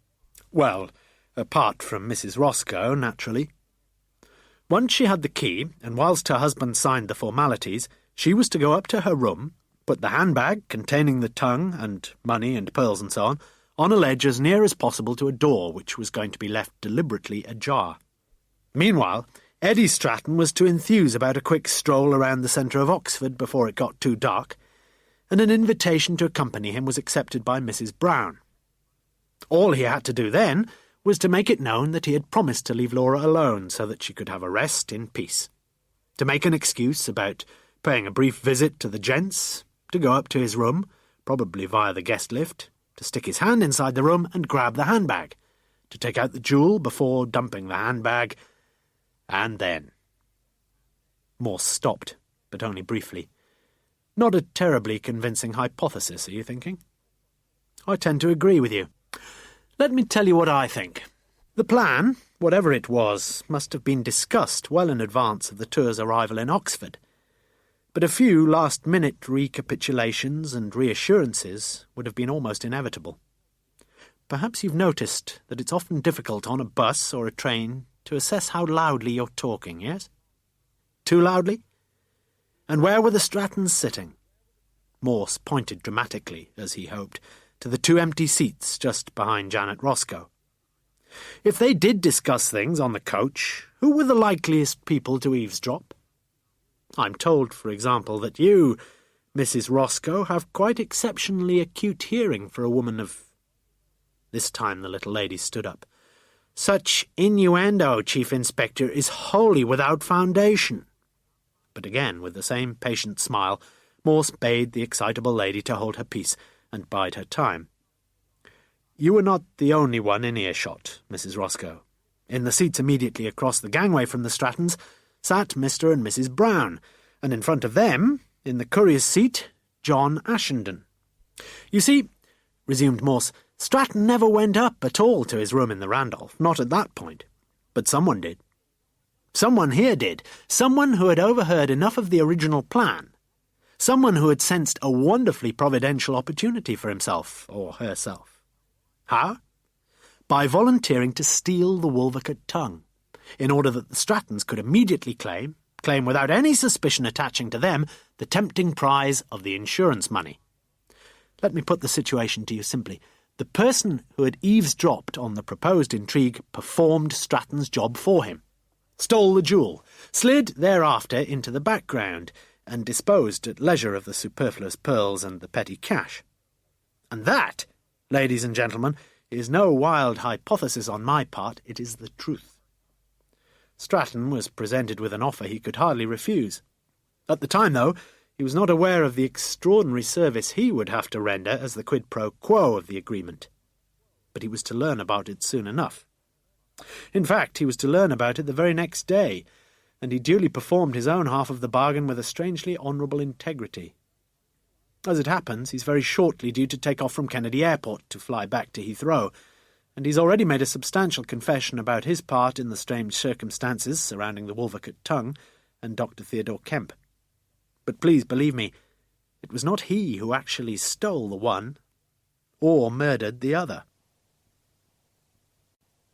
High over the Atlantic, in a TWA TriStar, sat Eddie Stratton. It had been extraordinary how the two things had synchronized so perfectly at Oxford, thought Stratton. It was Laura's fault, of course. The woman could never keep her voice down. Someone had overheard their plan, or heard enough of their plan to make a firm 4 out of 2 and 2. And the glory of the thing had been that this someone had been just as anxious, more anxious, to spirit away the Wolvercote tongue as Laura was, and he was. It had been the night at the University Arms in Cambridge that Plan B had been agreed. Such a simple plan. Then Laura had put her foot in it, put her goddamned aching, corny foot right in it. She'd gone and died. Not that he, Stratton, had been involved in any way in that first death, no, but as far as the second death was concerned, that was a different matter. And whatever happened, he could never tell the whole truth about that to anyone, not voluntarily, not even to that smart Alec copper, Chief Inspector Morse himself. Yet he respected the man, couldn't help it. "No, Inspector, there's nothing I can tell you about Kemp's death, nothing. I was more interested in the jewel, sir." "Ah, the jewel that was ours, as Laura used to think of it. Oh, come off it." "Pardon, Inspector?" "I said bullshit." In the Beau-Nash room, Morse continued. "I know who stole the Wolvercote tongue. I know where it is, and I'm quite sure that it will soon be recovered. I also know which one of you here killed Dr. Kemp." The hush was now intense. No one in the audience moved. No one dared even to cough. "There's little more to tell you. The biggest single clue in this case I passed over almost without reading it, until my sergeant jogged my memory. It was contained in a police report of the road accident in which Kemp crippled his wife, and also killed the driver of the other car. A Mrs.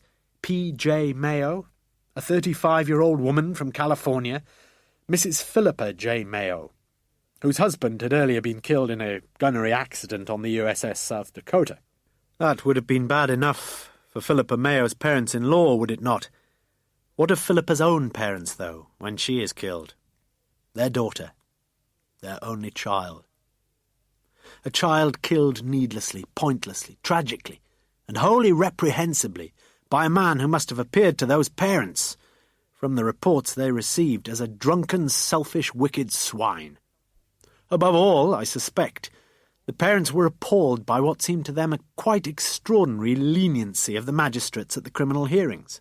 And they came over to England, father and mother, to lay the ghost that had haunted them night and day for the past 2 years. But why only then, you may ask? I learned that the wife had been suffering from cervical cancer for the previous 3 years and had just endured her second massive session of chemotherapy. Had decided that she could never face a third, had only at the outside 6 more months to live. So the pair came over to view the killer of their daughter, and if they deemed him worthy of death, they vowed that he would die. They met him only the once, on the night before he died, a cocky philanderer as they saw him, a cruel, conceited specimen. The link between the two crimes and the motivation for them was clear to me at last. Their hatred for Theodore Kemp. I keep mentioning man and wife because I finally persuaded myself that no one single person on his own could have carried through the murder of Kemp. It could have been any 2 people, though, and we had to try and find out as much about all of you as we could. Apart from all your details given at the hotel, as you know, I also had to ask Mr. Ashenden to collect your passports. And from these, my sergeant here, the blood rose slowly in Lewis's cheeks, checked everything and found that 2 of you lived in the same block of retirement flats. But these 2 were not registered as man and wife. Rather, they had decided to play the waiting game, to optimize the opportunity, as I believe you say in America. And that opportunity materialized in the person of Eddie Stratton. Stratton had been out at Didcot on the afternoon Kemp died. We were led to believe that his quite innocent statements about his train journey back to Oxford were equally true. But they weren't. Cleverly, Unwittingly, as it seemed, he gave a wholly unimpeachable alibi to a man he saw in the carriage ahead of him, a man to whom he owed a very great deal. But he did not see that man, ladies and gentlemen, because that man was not on the Didcot-Oxford train that afternoon. He was in Oxford, murdering Dr. Kemp. The last few words sank into the noiselessness of the stifling room. Morse spoke quietly. "Can you hear me all right at the back, Mr. Aldrich?" "Pardon, sir?" Morse seemed to usher some invisible spirit towards the front row of the seats. Aldrich, looking much perplexed, rose from his seat and walked forward hesitantly down the central aisle. And turning towards him, Janet Roscoe smiled expectantly and pointed her hand to the empty seat beside her. But Aldrich ignored the gesture and slipped instead into one of the empty seats immediately behind her. "As I say," resumed Morse, "the person Stratton claimed to have seen was never on the train at all. That person told me he'd been to London to see his daughter. But he'd only ever had the one daughter, and she was dead." Morse's audience was hanging on his every word, yet few seemed able to grasp the extraordinary implications of what he was saying. "Names, you know," Morse's tone was suddenly lighter, "are very important things. Some people don't like their own names, but others are extremely anxious to perpetuate them, both Christian names and surnames. Not much good trying to perpetuate a surname, though, not if your daughter gets married. She can keep her maiden name, of course, but it's easier with Christian names, especially sometimes. A father whose name is George, say, can call his daughter Georgie, Georgina, Georgette. And the woman who was killed in the road accident was called Mrs. Philippa J. Mayo, remember?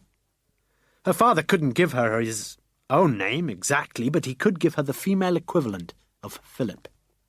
And Philippa Mayo was the daughter of the only man here who has that name. "Wasn't she, Mr. Aldrich?" asked Morse in a terrifying whisper. "You're serious about all this, sir?" Phil Aldrich cocked his head to one side. "Oh, yes," said Morse, with a quiet simplicity. "You've no daughter in London, or anywhere else now, I'm afraid. You've lost your alibi, too. The very clever alibi provided by Eddie Stratton as the first of his services for you, before he performed his second service, later that same day, by disposing of Kemp's body in the River Cherwell."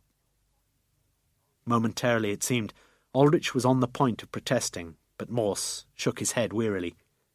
"No point. No point at all in your saying anything to the contrary, Mr. Aldrich. We've been in touch with the police department in Sacramento and with your neighbours. We've got your passport, and we've checked your home address, and it's perfectly correct. But your wife, she was a little economical with the truth, wasn't she? Your wife, your accomplice, Mr. Aldrich, she made just a few little changes here and there to her details, didn't she? It was all right for it to be seen that you both lived in the same district, the same street even, but not in the same apartment. Yet you do, don't you? You've been married together, happily married together for almost 42 years. And apart from your daughter, there has only ever been one woman in your life you've loved with passion and tenderness. The woman you married. She was a gifted actress, I learned. She was well known on the west coast of America. And being an actress, a successful actress, it was sensible for her to keep her stage name, which was in fact her maiden name. But she gave her Christian name to her daughter just as you did. Philippa J. Aldrich, Philippa Janet Aldrich. That was her name. Morse nodded sadly to himself, and to the two people who sat so near to one another now. Then a most poignant and exceedingly moving thing happened. Phil Aldrich rose and moved forward just the one row, to sit beside the woman in the front, and to take her small hand gently into his, the tears now spilling down his cheeks. And as he did so, the woman turned towards him with eyes that were pale and desolate, yet eyes which still lit up with the glow of deep and happy love as she looked unashamedly, unrepentantly into her husband's face. The eyes of a mother who had grieved so long and so desperately for her only daughter, a mother who had journeyed to England to avenge what she saw as an insufferable wrong, the loss of the jewel that was hers. After the arrests, after the statements from the two Aldriches and from a repentant Stratton, the case was finished. The major statement, the statement to which Morse awarded the literary prize, was made by Mrs. Janet Roscoe. Except at one point, this agreed with the parallel statement made by Mr. Phil Aldrich, with each in turn substantially corroborated by Mr. Edward Stratton's testimony about his own collusion with the Aldriches. The one colossal discrepancy arose from the two wholly contradictory accounts of Kemp's death. Neither Mr. or Mrs. Aldrich was willing to give any detail whatsoever about what, as Morse imagined, must have been a savagely bitter altercation between Kemp and themselves, before the fateful, although maybe not immediately fatal, blow struck with the stick that originally had rested across Marion Kemp's knees as she sat in her wheelchair. Her eyes, in Janet's splendid phrase, glowing with a sort of glorious revenge. So much was agreed. But which of the two it was who had lashed out ferociously at Kemp with that stick, "Please return to the Radcliffe Infirmary," branded upon it? Ah, that was proving so difficult to decide. It had been Phil, of course, Janet confessed. He must have gone quite berserk, Inspector. But no, it had been Janet all the time, as Phil had so sadly admitted to Morse. There had been one or two minor surprises in the statements. What, finally, it appeared had transmuted an intolerable grief into an implacable hatred was the fact that in all the reports the parents had received of the coroner's proceedings and the magistrate's hearing, Philippa's name had never once occurred. A curious catalyst, perhaps, and yet what a devastating one.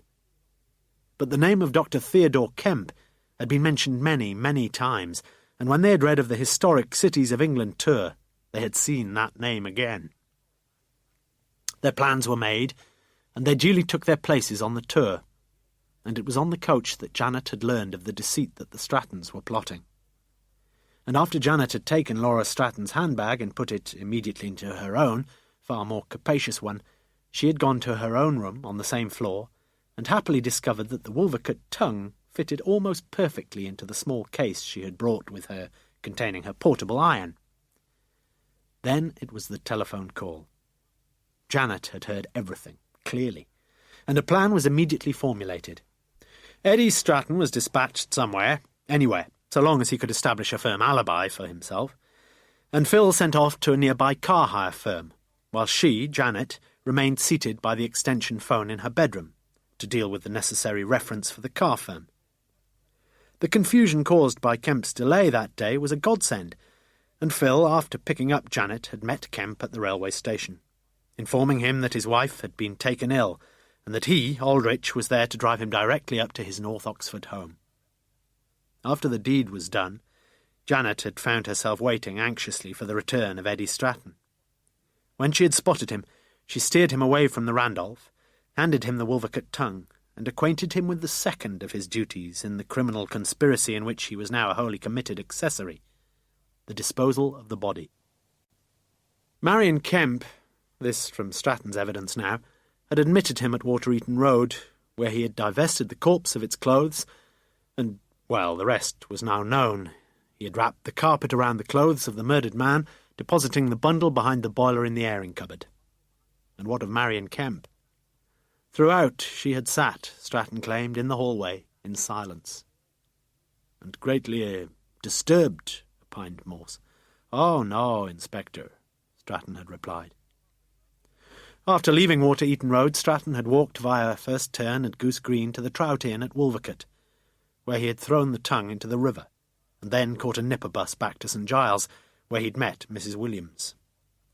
With a cooperative partner, Stratton had consumed considerable quantities of Glenfiddich, and had finally staggered into a summoned taxi at around midnight. Such was the picture of the case that had finally emerged, such the picture that Morse painted on the Friday morning of that same week, when Chief Superintendent Strange had come into his office, seating himself gruntingly into the nearest chair. "I should have got there earlier, I suppose," said Morse. "Especially after that first statement Aldrich made, about his fictional trip to London. He wrote it straight out, only 3 crossings out in 3 pages. And if only I'd looked at what he'd crossed out instead of what he'd left in. He crossed out things like, we could have done something, and our telephone number. He was writing like a married man. And he was a married man. There was another clue, too. He even mentioned his daughter's name in that statement, Pippa, which, as you know, sir, is the diminutive of Philippa. Strange rose to his feet. Some nice bits of thinking, Morse. Thank you, sir. No, I'm not talking about you. It's this Roscoe woman. Very able little lady. Just a couple of points, Morse. How did Janet Roscoe get rid of that handbag? She says she walked around the corner into Cornmarket and went into Salisbury's and stuck it in the middle of the leather handbags on sale there. What about the murder weapon? You say you've not recovered that yet. Not yet. You see, she walked along to the Radcliffe Infirmary, so she says, and saw a notice there about an amnesty for anything you'd had from the place which you should have returned. Amnesty, no questions asked, it said. She just handed it in. Well, why haven't you got it, then? Sergeant Lewis went along, sir, but there were 71 walking sticks in the physio department there. Oh. Do you want any forensic tests on them? Waste of money. That's what Sergeant Lewis said. Good man, Lewis. Excellent man. Not so clever as this Roscoe woman, though. She had a thorough medical yesterday. They don't even give her a fortnight. Think you'll get that jewel back? Hope so, sir. But they won't, will they? Say that again. The jewel that was theirs, sir. They won't ever get her back, will they? Morse walked through the wooden gate that led into Holywell Cemetery. He found the grave quickly, and behind the squat cross the envelope that Ashenden had left there. After replacing the envelope, Morse left the cemetery and walked slowly back along Holywell Street to the King's Arms, ordering there, as Ashenden had done before him, a pint of Flowers bitter. He found his mind lingering on the sad quatrain he'd found beside the small stone cross in the cemetery. Life divided us from each other, depriving friend of friend. Accept this leave-taking with my tears, for it is all I have to bring. At the Trout Inn, the frogman had called off the search for the Wolvercote tongue. Sensibly so, as Eddie Stratton, now facing charges of perjury and perverting the course of justice, could have told them from the beginning. It had been a sort of back-up insurance, really, prizing out that single remaining ruby and hiding it privily beneath the white silk lining of Laura's coffin. Was anyone ever likely to suspect such duplicity, such ghoulish duplicity? Surely not, reflected Stratton. Yet he found himself remembering the man who had been in charge of things. Yes. Just the one man, perhaps,